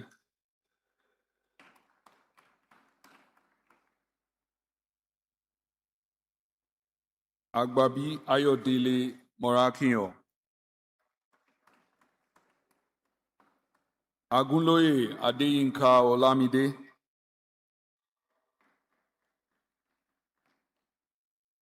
Ajibode Ayola Michael, Akinwande Oluwasegun Gabriel, Akinyemi Joshua Oluwafemi, Akowonjo Olalekan Ganiu, Aluko Ayodeji Adedayo,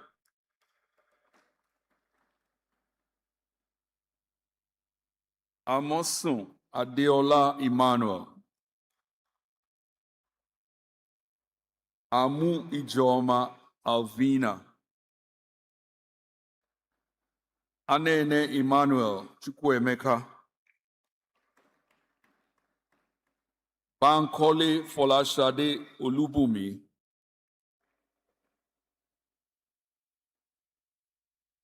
Baruwa Bolanle Adebowale, Bolarinwa Mobolaji Rebecca, Dari Bello Mohammed,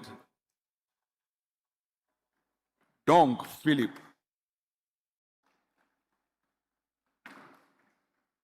Eda Gabriela Wide. Edohe Elsie. Ikweba Edwin.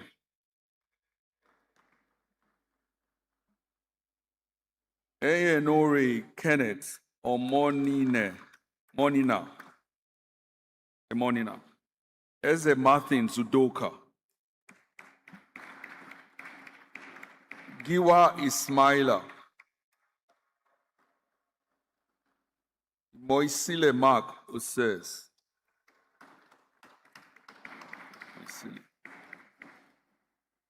Where he will mirror is Kelly Obomba. Zize Patrick.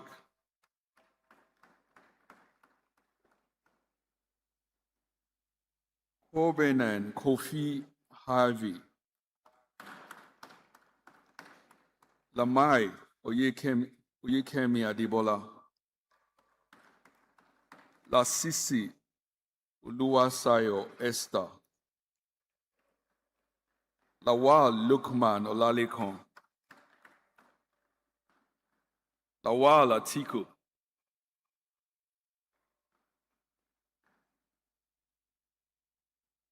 Mofunaya Chinedu Chinonso. Morakinyo Abiola Amos.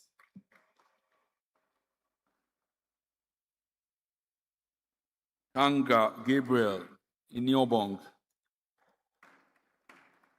Wafo Nnamdi Kenechukwu. Obayemi Faise Regenet. Obidi Malo Denejo John Paulus. Odagwi Chester Chika. Odeyemi Taiwo Blessing. Odofin Omobowale Samuel. Ofem Basi. Ohayere Ima Chukwuemeka. Ujiji Enye Okpa.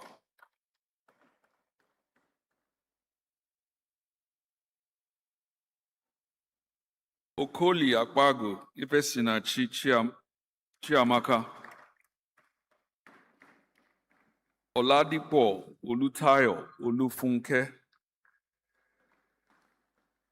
Olawoye Gbenga John. Olubaji Abdul Kadri Olani. Omoni Paul Adeyemi. Omowawa Edigigi Gabriel. Oni Ezekiel. Oridota Oluwasegun.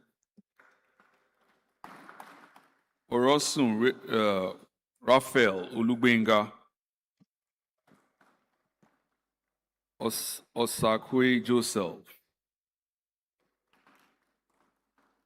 Osaigbemi Temitope Adesegun.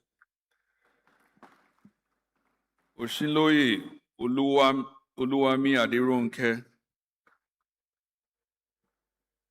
Femia Likoma Sonia. Roberts Brian Boroma. Samuel Davis Osaume. Shitu Adesola. Shonubi Felicia Ine. Sorinola Yetunde Margaret. Taiwo Shei.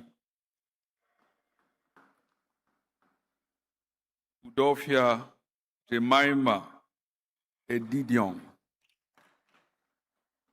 Udo Aniete Boniface, Udom Chukuma Emmanuel, Ukoha Ifeanyi Ukono, Vahis Joy Bemigo,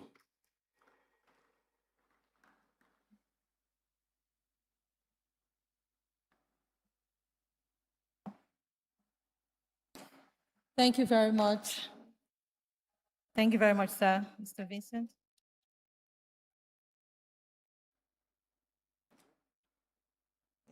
Thank you very much, Mr. Valentine Okelu. Senior Management Program, Cohort 98, congratulations once again. Now the executives of Cohort 99, please rise. Thank you. I would like to invite the Dean, Lagos Business School, Professor Olayinka David West, for the presentation of scrolls. Thank you.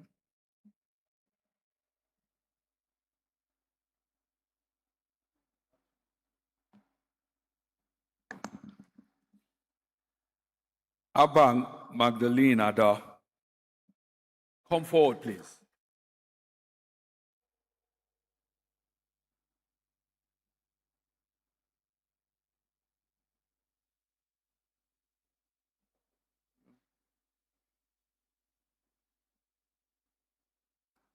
Adebanjo Abayomi Shegun, Adebayo Hamid Opeyemi, Adefokun Olubusayo Jimade, Adegoke Abdurrahman Sheyi, Adeoye Adebayo Olushola, Adebigbe Adewale Noah, Adeyinka Ifeoma Cynthia, Adolfo Victor Amambo, Agunlejika Bolajoko Molara, Aino Oludele Anthony, Akporebe Isaac Michael Oreromena, Akuma Godfrey Austin, Alabi Tolulope Omoshelewa, Alonge Adekola Edwin, Alozie Prince Will Iba Abuchi, Amadi Franklin, Anima Shaun Mitiu Kolawole, Arowosife Oluyomi Sunday, Araku Franklin Amobi, Asholu Matthew Adekunle, Awonuga Ifeoma Karen, Bamibola Oluwakemi Oyedumola, Dibia Kelechi, Dike Eberechukwu Modupe, Edibonya Osamuwana Mambo, Egu Okudili Isu, Erure Rebecca Oluwakemi, Eseago Franklin Jidenma, Etsim Oko Efiom, a hero, Amazino, Nwango Victor, Ezembakwe Raquel, Olubushola, Ezenwa James, Chukuma, Fatiroti Olushola Olusegun, Fatoki Babatunde Cornelius, Folarin Samson Oyewuyi, Giwa Osage Latif, Yugbo Edinri Voke, Ibe Hope Obianuju, Ikanoba Sonny Star, Ikurie Samuel Ozemoya, Kolapo Adetola Olubumi, Lasinde Tokwe, Maibi Asumo Dairu, Mejulu Awele Ikechukwu, Mohammed Bello, Mohammed Iyo, Ndukwe Okoro, Mwagba Dos Claire, Nwaiwu Tina Onyinyechi, Odekunle Akinyele Abayomi, Ofo Cordelia Chinyere, Ogi Ugo Dandi Ikponwusa, Ogugbambi Morenike Esther, Ogugbemi, Ogunaike Damilere Samuel, Oje Agbase Samson, Okafo, Mbadubugwe Nwanolu, Okereke Gloria Nkiruka, Ola Nicholas Abiola Onyidamola, Olatinwo Ise Adewale,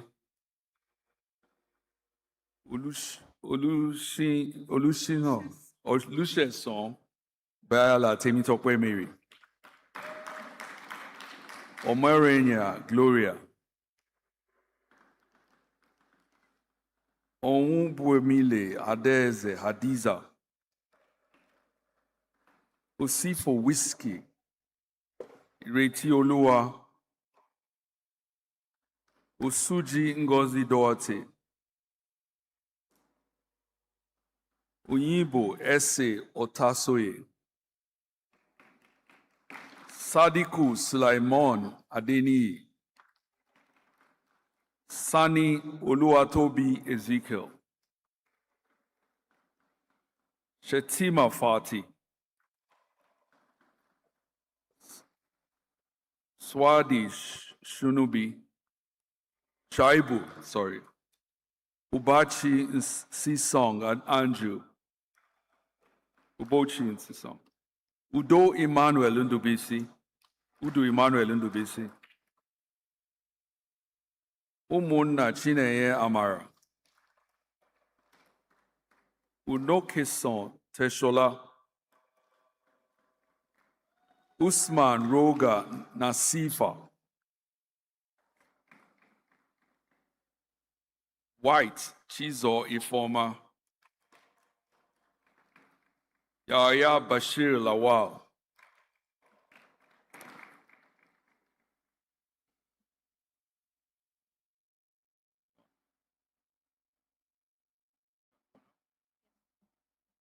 Thank you very much, Dr. Richmond. Thank you very much, Dean, Lagos Business School. Please a round of applause for them. Congratulations, class of cohort 99 of the SMP. Congratulations again. Now we'll be moving on to the next sets of graduates. Management Acceleration Program, MAP 22. We'll have representing the academic director this morning, Sophia Bekwelu Olu. Would like to invite our keynote speaker, Prince Abimbola Olashore for the presentation of scrolls for this session. Please, a round of applause.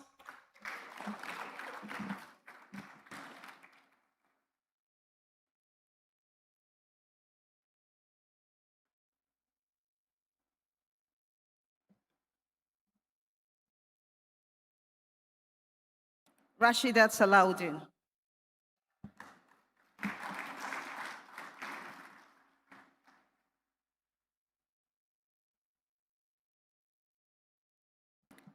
And now for map 22, we have Alimi Abdulatif.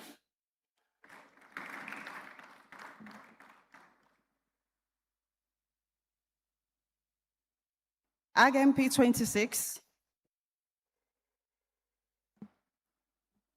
Kuyena Din Dembolo Zaya.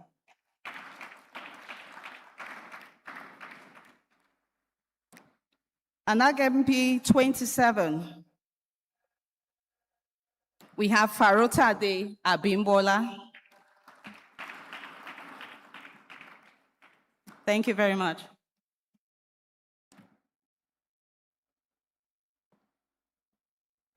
His keynote speaker can remain as we go on to the next set of graduates.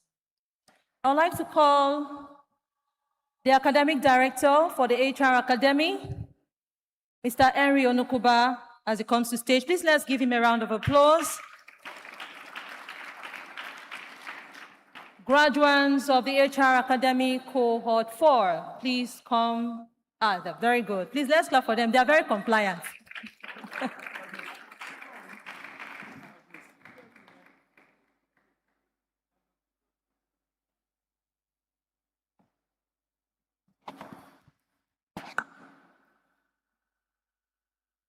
There is so much seriousness in this hall. Executives, senior executives,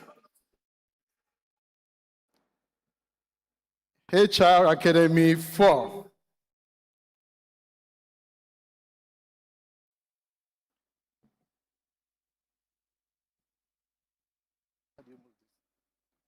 Achimugu Farouk, Freedom.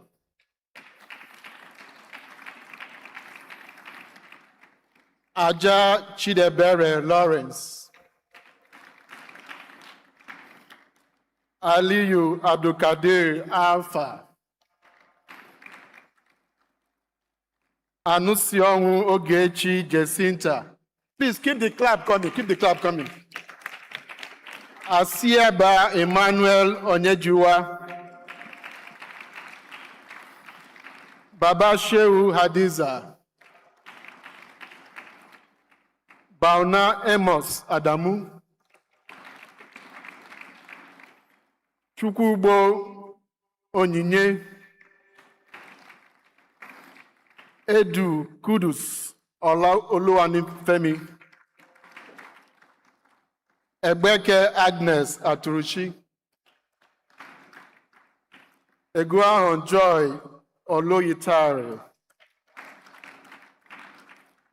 Godfrey Chika Adobe. Ikwu Fabian Adakole. Imam Mudashiru Olatunde. John Glory Sunday. Joseph Abraham.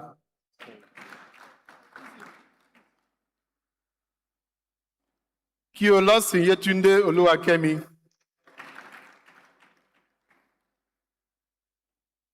Kujebe Adetayo Michael. Mabami DJ Confidence Uguchi. Mela Dio. Njoku Obioma Absolute. Nwachukwu Cornelius Anayo. Ojajuni Babatunde Anthony. Olutosin Florence Eno.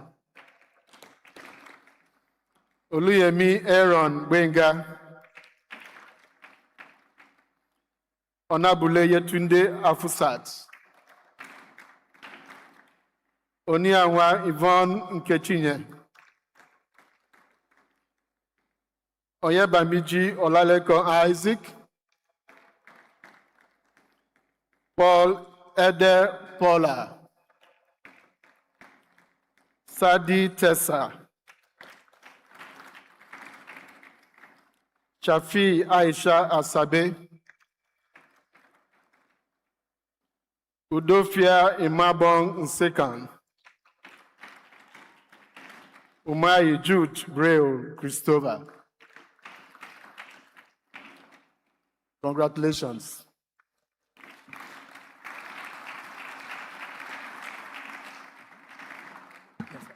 Thank you so much, Prince Abimbola Olashore.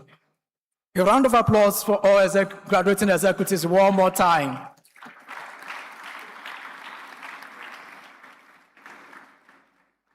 During the keynote speech, Prince Abimbola mentioned or presented ASNA FC as a masterclass in organizational resilience and their influence to long-term vision. And Chelsea fans were like, how about us? You wait for your time, or wait, maybe not. Speaking of influence, one of the hallmarks of Lagos Business School is that its influence extends well beyond the classroom. Today marks not just the end of a program, but the beginning of a lifelong affiliation and network of leaders that are committed to excellence, responsible leadership, and lasting significance. It is now my distinct pleasure to invite the president of the Lagos Business School Alumni Association, Mr. Valentine Okelu, to formally induct our graduating executives into the association. Ladies and gentlemen, please join me as I warmly receive him.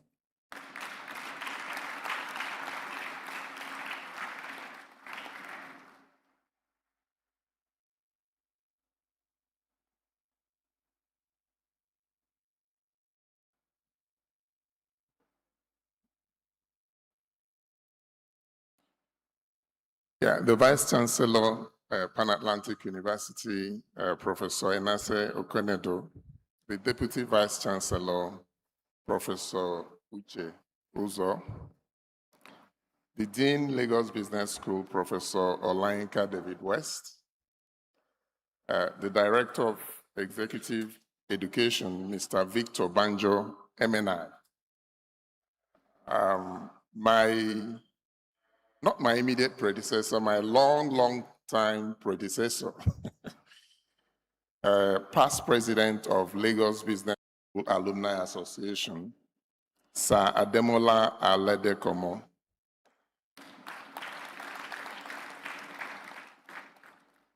Distinguished members of the Lagos Business School faculty and management, esteemed guests, fellow alumni present here this afternoon,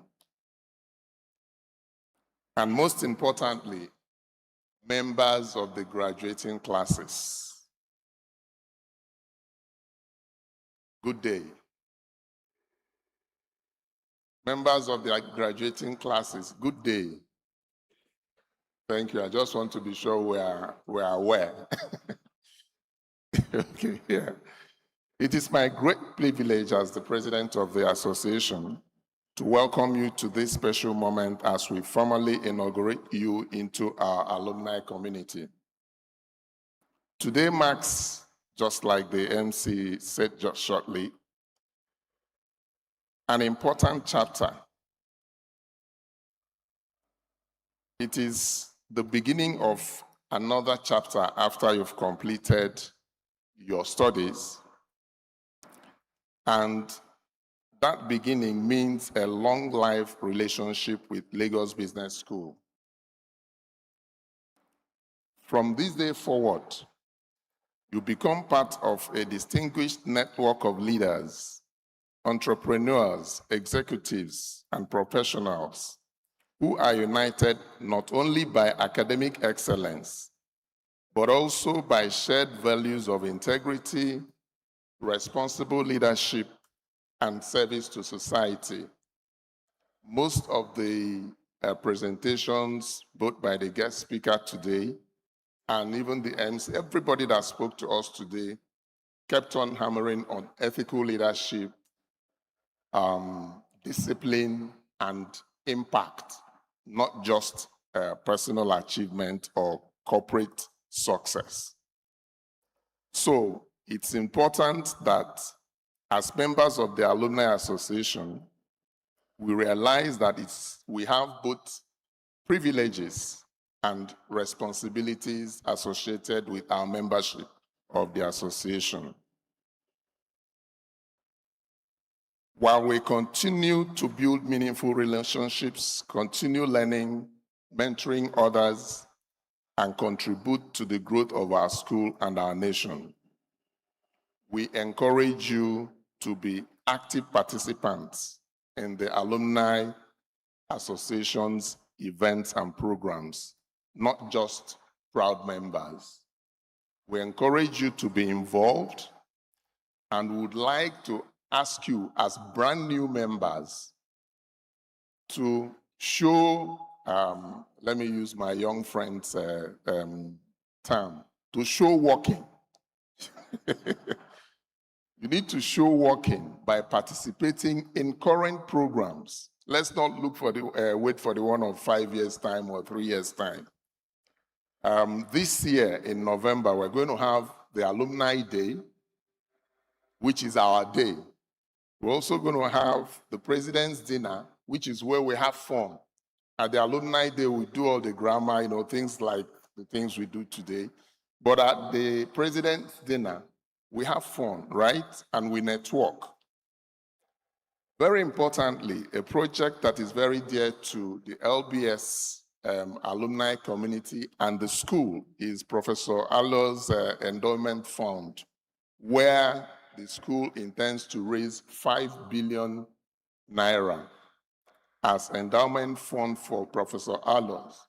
And many of us today may not know, personally who he is, but if you check the history of Lagos Business School, you will realize that whatever we are doing today, we are celebrating today, is linked to this same professor that we're talking about.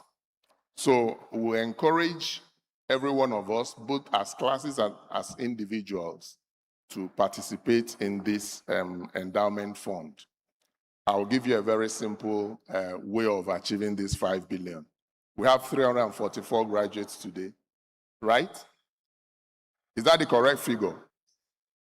So let's say each and every one of us make a 5-year commitment for 1 million. That means in 5 years, I'll commit 1 million naira. How much is that? Hello? That's 344 million already. And then you do that 200,000 every year. And between you and I, when you go for one flexing, how much does that count? So let's think about it, both as individuals and as members of different classes. So as you go forward to lead in your organizations, businesses, and communities, we pray that you continue to embody the values that Lagos Business School has instilled in you. Just as re-emphasized by the keynote speaker, let your success be measured not only by what you achieve, but also by the positive impact you make in the lives of others. I left the acknowledgement of the guest speaker to this point where I quoted him. You were backing me when you were making your presentation, so you wouldn't see what I was doing. I was actually actively making notes. Because some of the tidbits you got from him today are the things you pay through your nose to get in a very long program. So what he did was to give you a concise manual that you could use to do what? Build a sustainable business, build sustainable life, and make long-term impact. So thank you very much. So I think you need to give him another round of applause. So on behalf of the Lagos Business School Alumni Association, I warmly welcome and congratulate you officially into our alumni family. We're delighted to receive you, and we look forward to walking the lifelong journey with you. May I now invite you to stand up and take the alumni pledge.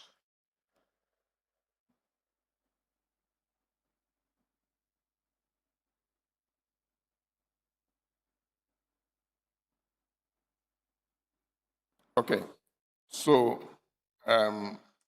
when I say I, you say your own name. Don't say someone else's name. And then you repeat after me. So I,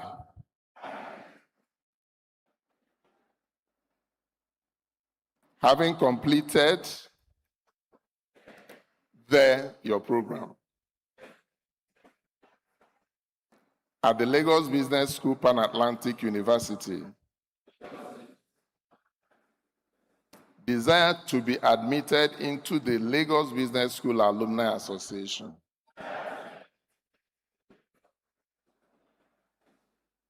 I do solemnly affirm that I fully subscribe to the aims and objectives of the association, and that I will at all times contribute to the upliftment of society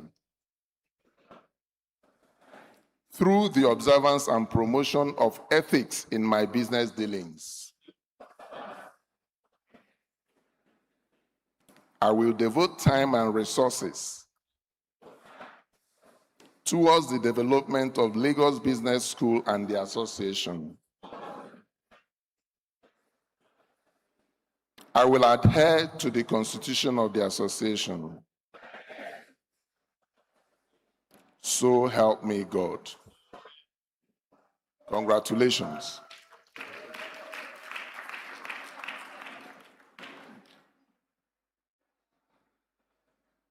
Congratulations once again. Please, you may be seated.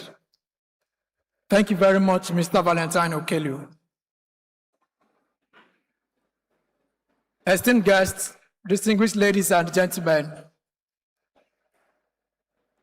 thank you for staying with us so far. We will now proceed to the response from graduating executives. During the keynote speech, Prince Abimbola Olasore posed a central question. What will you leave because I was left, or because I left? What will you leave because I left? Now, as you conclude your journey here at Lagos Business School, that question finds a meaningful expression, particularly from now. We will now hear brief responses and commitments from representatives of the graduating classes. Please, we appeal that you limit your remarks within 2 minutes only. 2 minutes only. We will call the class presidents in the following order: the HR Academy 4, the Senior Management Program Cohort 97, the Senior Management Program 98, the Senior Management Program Cohort 99, and lastly, the Owner Manager Program Cohort 44. We will now invite the President of HR Academy 4, Udofia Imabong Insikon. Please, a round of applause as she comes forward.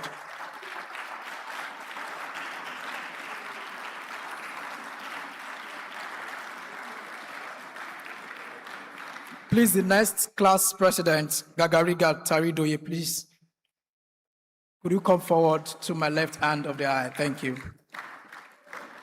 Please, let's keep supporting Udofia Mabong as he steps down. Thank you. Easy does it.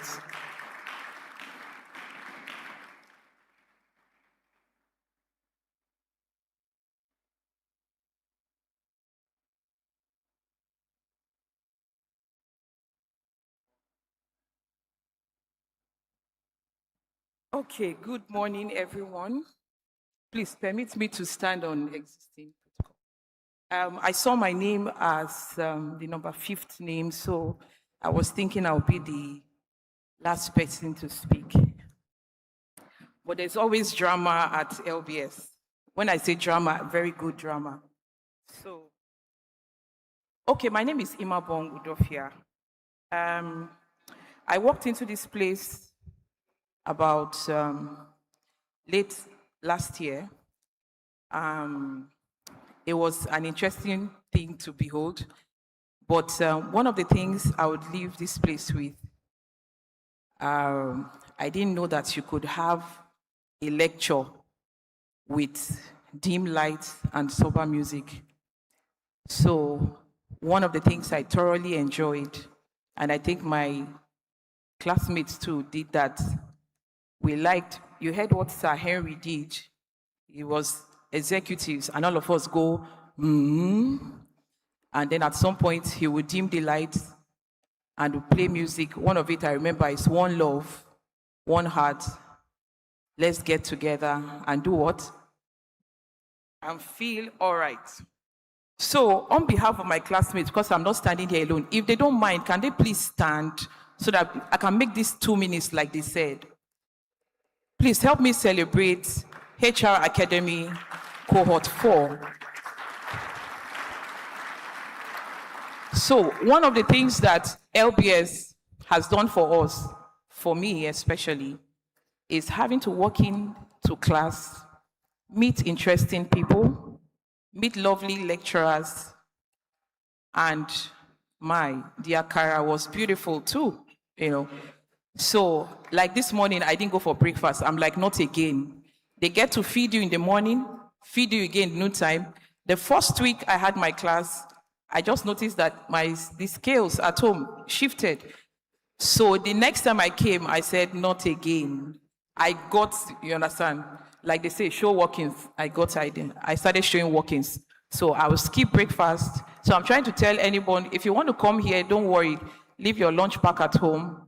You will get learning, and you'll also get some very good food. On behalf of our class, they said 2 minutes. I don't know how to do 2 minutes. I'll try. I want to express our deepest gratitude to the Lagos Business School and the HR Academy for an enriching and transformative experience. This journey has truly challenged us, stretched us, equipped us to become better professionals and better leaders. To my fellow graduates or classmates, and every single one of us graduating today. Today is not just a celebration of completing a program, it's a celebration of resilience, growth, and the friendships we have built along the way. Normally when I travel, I would just go and come back, but I saw myself in Abuja some weeks back, and I started calling my friends in Abuja. Did you see that? That's Mr. Lawrence. So, it's a sober one for me. Like they said, we are just leaving now, but we certainly will come back again. I have one question to ask.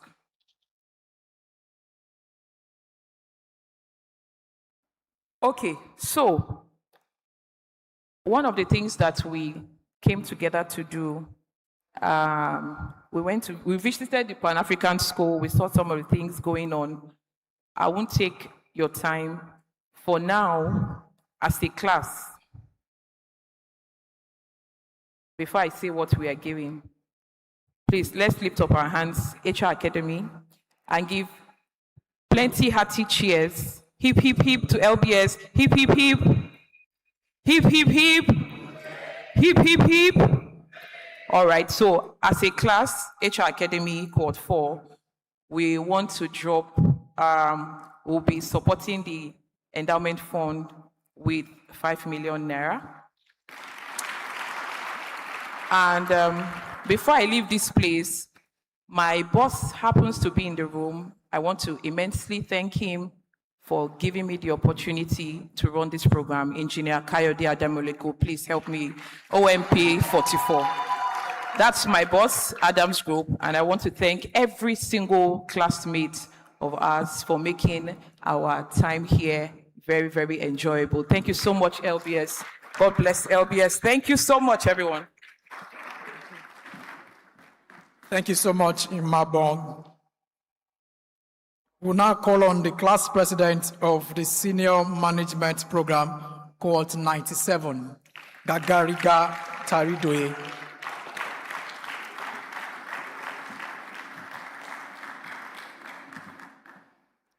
Good morning to a wonderful set of human beings gathered here. Holding on to and following the already established protocol, I wouldn't want to take your time. My names are Taridoye Gagariga, but it's pronounced Gagariga Taridoye because of conditions. So.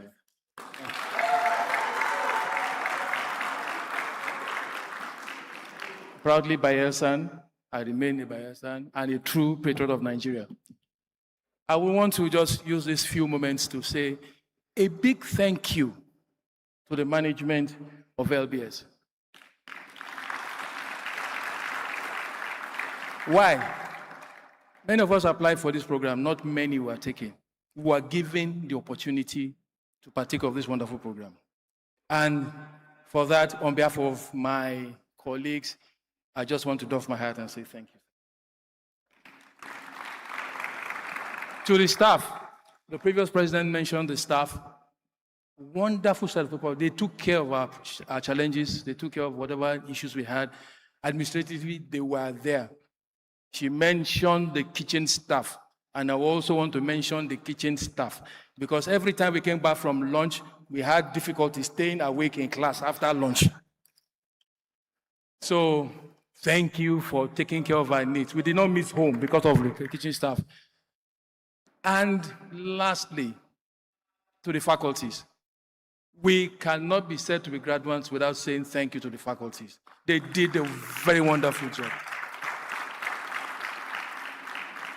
Shining light, their words of inspirations, their words of encouragement, their mentorship, the words they left behind are what we are using to walk. The Bible says the path of the just like a shining light. Their words are like shining lights. We are using it as a torch in our directions. And we want to just say, please keep up the good work. Continue doing what you are doing. Don't let LBS down. We appreciate everything that you have done for us. Because it was like as if the keynote speaker was talking on behalf. The motto for NCP 97 is Leaders Impact Legacy. That is our motto. And we intend to impact legacy to Nigeria. And so on behalf of the beautiful class, can you please stand up for recognition?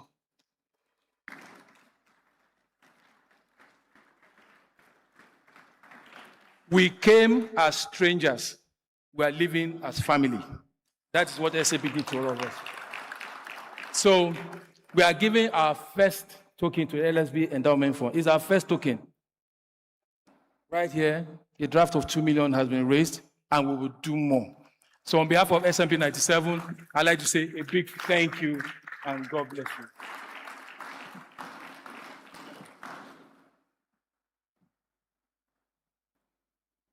Thank you so much, sir. On behalf of the Senior Management Program Cohort 98, may I now invite the class president, Ukoa Ifeanyi.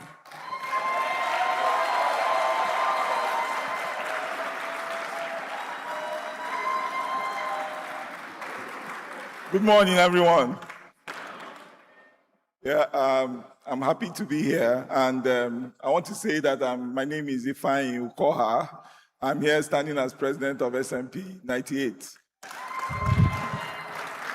So to save time, I want to say that SMP 98 supports everything that has been said, but let me start by thanking the VC and the leadership of LBS.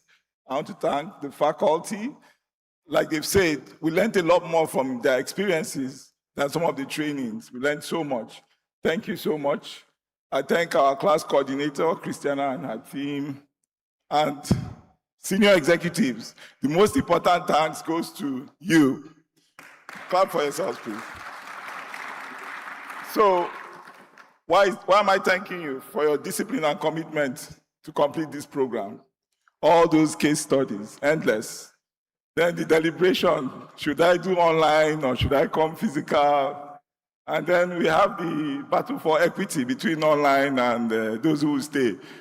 Jemima in my class was always fighting for the online to have equal rights. And then the exercises. I mean, we have so many potential politicians and policemen in this class, you know, and the projects, oh my God, so much competition, so much camaraderie, so much friendship. And as we leave, we're going to leave with lots of memories, lots of relationships. I want to say that there's a last class assignment for all of us, and that is to keep in touch. Because sitting here is 344 people, and if you look at their circle of influence, that's about 3-point-something million. And if you join the alumni, you're talking about tens of millions. So I'm sure one day an LBS alumni might become the president of Nigeria.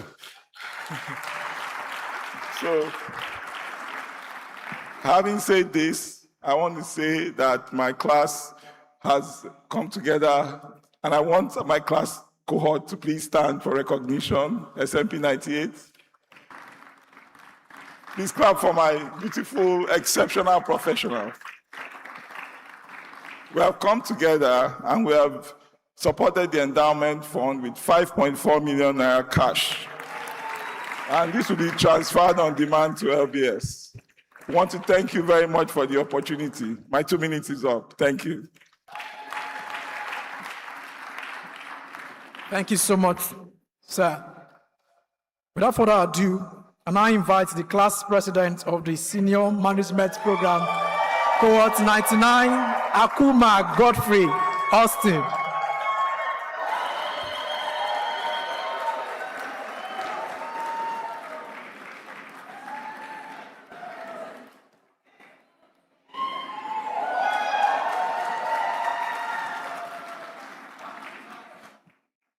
Executives, senior executives.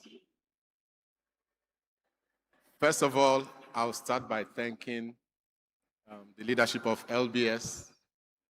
Thank you very much for having us here in your facility. Thank you for making learning a worthy experience. Thank you for making it fun. Thank you for making us see that learning shouldn't be a difficult task. For that, we all appreciate you. And we tell you that a lot of us are going to keep seeing us here. A lot of us will be back here. I know that myself and some of my other colleagues will be back here in July to run, at the end of this month to run some other programs. And that's because of how conducive learning is in this establishment. So for that, we thank you. I also want to thank our various employers for giving us the opportunity to come here, to be part of this wonderful institution. If they hadn't sent us here, we won't end up becoming alumni of the school. We won't even be inducted today to become part of that alumni. So we thank our employers. I want every single person here to put their hands together for all the employers that sent people here for this program.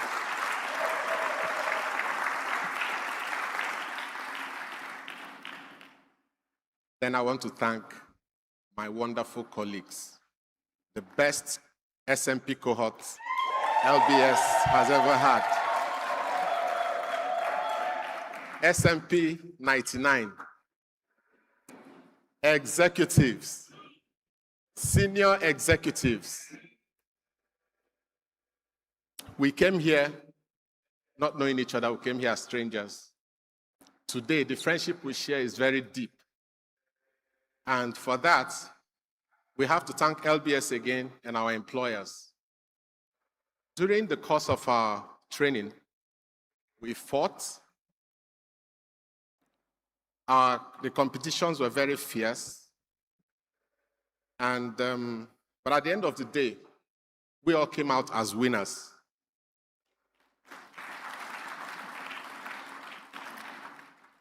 We were told that before now, the capstone project, after the capstone project, that usually there's friction, people fight, and all that. But we set a standard here that after our capstone project, rather than become divided, we became stronger. And after that particular project, the bond between us has been much more stronger than it ever was when we walked into this place. So for that, I want to thank my colleagues And please, before you guys stand up for us to make our own announcement to the endowment fund, I want to thank the faculties. And for that, I will use Professor Silk, the very soft and silky Professor Silk.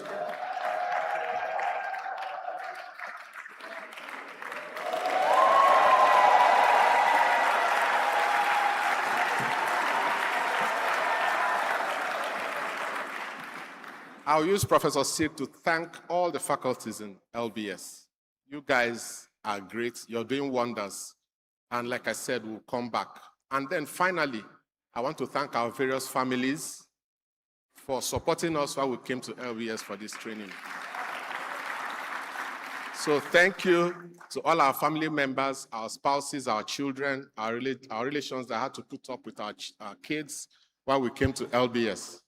So to make our announcement to the endowment fund, I would love the best cohort, of the best SMP cohort to please stand up.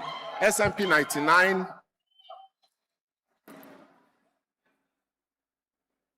We have a token of 10 million naira.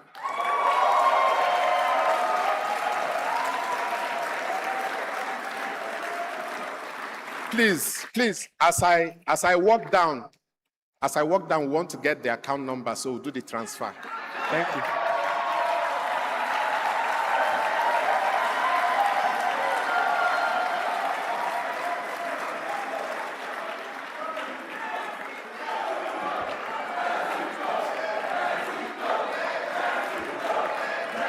Thank you. Thank you. Mr. Valentine, I hope they are showing workings now. Thank you. And lastly, we'll invite the class president of the Owner Manager Program, Cohort 44, Adamolekun Kayode Joseph.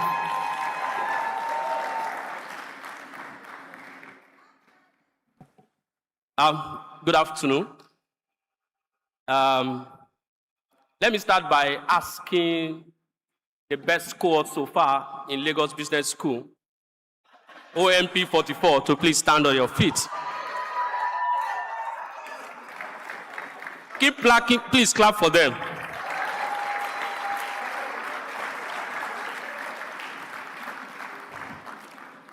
I can say that this is the best and will remain the best. Not only when we are here, but even as we join officially the Alumni Association. I want to say thank you to Lagos Business School for giving me the best set of people I could have asked for in my life. These are actually very good people. And I can tell you that when the keynote speaker was making his remark, he was talking about some of the beautiful programs that have happened in Nigeria in the past, and that why sustainability has not been, we've not been able to maintain sustainability is because maybe we could say we lack leadership. But I want to say that this set of people, you are releasing them into the society, and you'll be proud of us. On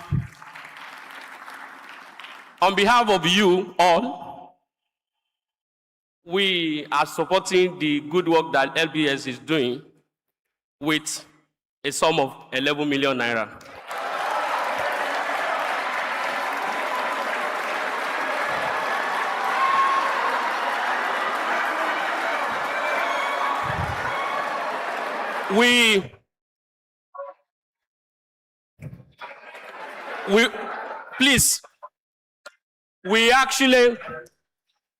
We actually had a plan of making a donation of 10 million, but because the last speaker said they are the best,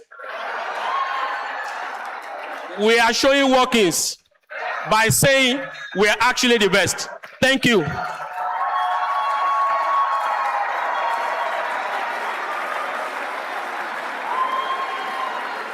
Thank you so much, executives. Thank you so much. Thank you so much. Distinguished guests, in order to retain our standard operations, Mr. Victor Banjo asked that we maintain standard protocols and expressions. But at this point, it takes me back to the slang that a particular entertainer usually say. I won't say it, you may then say it. He would say turbulence, turbulence, turbulence. Who knows it? In the slang itself. Wala, wala, wala. This is it now. So, I think the class of the Senior Management Program, Cohort 99, serves as a confluence to what OMP has just done. So in order to match what you just did, they added 1 million to make it 11 million. So another round of applause to all cohorts in this room. You've indeed shown working, and we appreciate you. Thank you very much. It doesn't end there. Please, let's keep doing more. Distinguished guests, ladies and gentlemen, before we conclude, permit me one final reflection. Long after the applause has faded, the photographs have been framed, and these certificates have found their place on office walls and on tables for promotion. One thing will matter the most: the leader you choose to become. Your character, your judgment, your integrity. These are the true credentials of leadership. As you leave this auditorium today, remember that this is the beginning of an even greater responsibility. The organizations you lead, the people you inspire, and the legacy you leave behind will become the true measure of what we celebrate here today. At Lagos Business School, we remain committed to developing responsible leaders who truly inspire Africa's growth. And so, to our graduating executives, continue to lead responsibly, continue to learn, and above all, continue to make Africa proud. Congratulations. Congratulations, class of July 2026.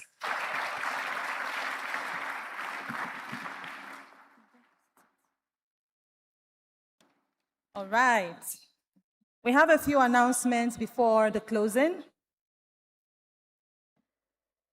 Please listen attentively to the classrooms for your certificate collection. SMP 98 and 99, you are to remain in the auditorium to exchange your scrolls for certificates and plaques. SMP 97, you'll be receiving your certificates at the Coca-Cola classroom on the ground floor.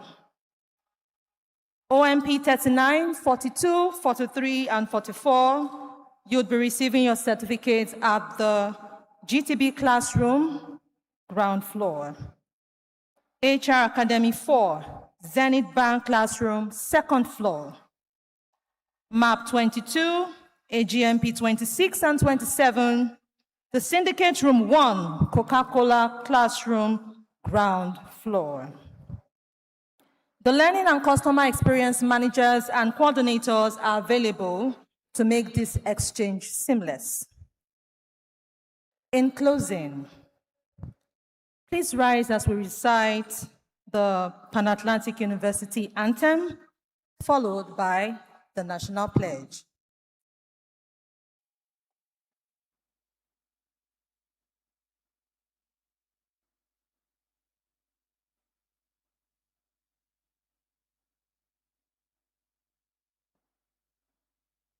Ready?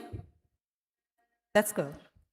We seek the truth with all our hearts and mind at Pan-Atlantic University. We ask God's help to reach the whole wide world in cheerful harmony. With freedom to follow our noble dream, we have respect for everyone and selfless service lend, transmitting all we learned, working hard to reach our goal of wisdom, peace, and and love. Okay, the national pledge.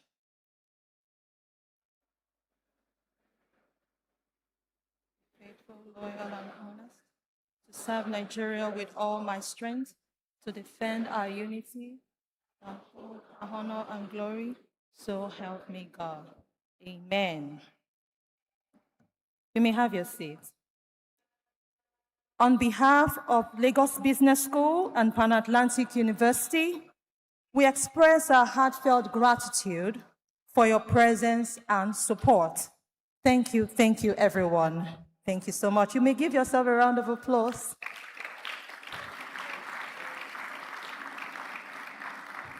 We would also like to thank the principal officers of the Pan Atlantic University, our distinguished guests, faculty, families, and everyone who has contributed to making this celebration a success. We kindly request that you remain on the podium for the photo session as principal officers. Also, we would like to invite everyone for a cocktail at the foyer. A cocktail reception has been prepared for you. As sincere thanks to the faculty once again, families and colleagues who have supported this journey. And to each one of you, thank you for being a part of this occasion. Congratulations.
Ladies and gentlemen, we may now proceed to the foyer for our cocktail reception. Thank you for coming once again.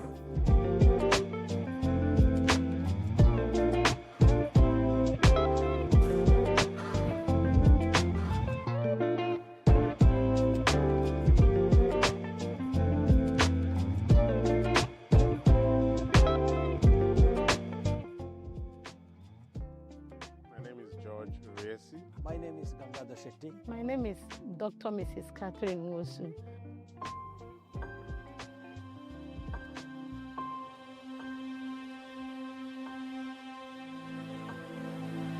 Where the law fails, that is where ethics and values begin. When this program was being put together, it was based on our understanding of our current realities. And when you have turbulence like this, the question is, do you need more leadership or you need less leadership? Of course, you need more leadership. The knowledge that we need to run enterprises to survive is here with us. It's with our employees, it's with the young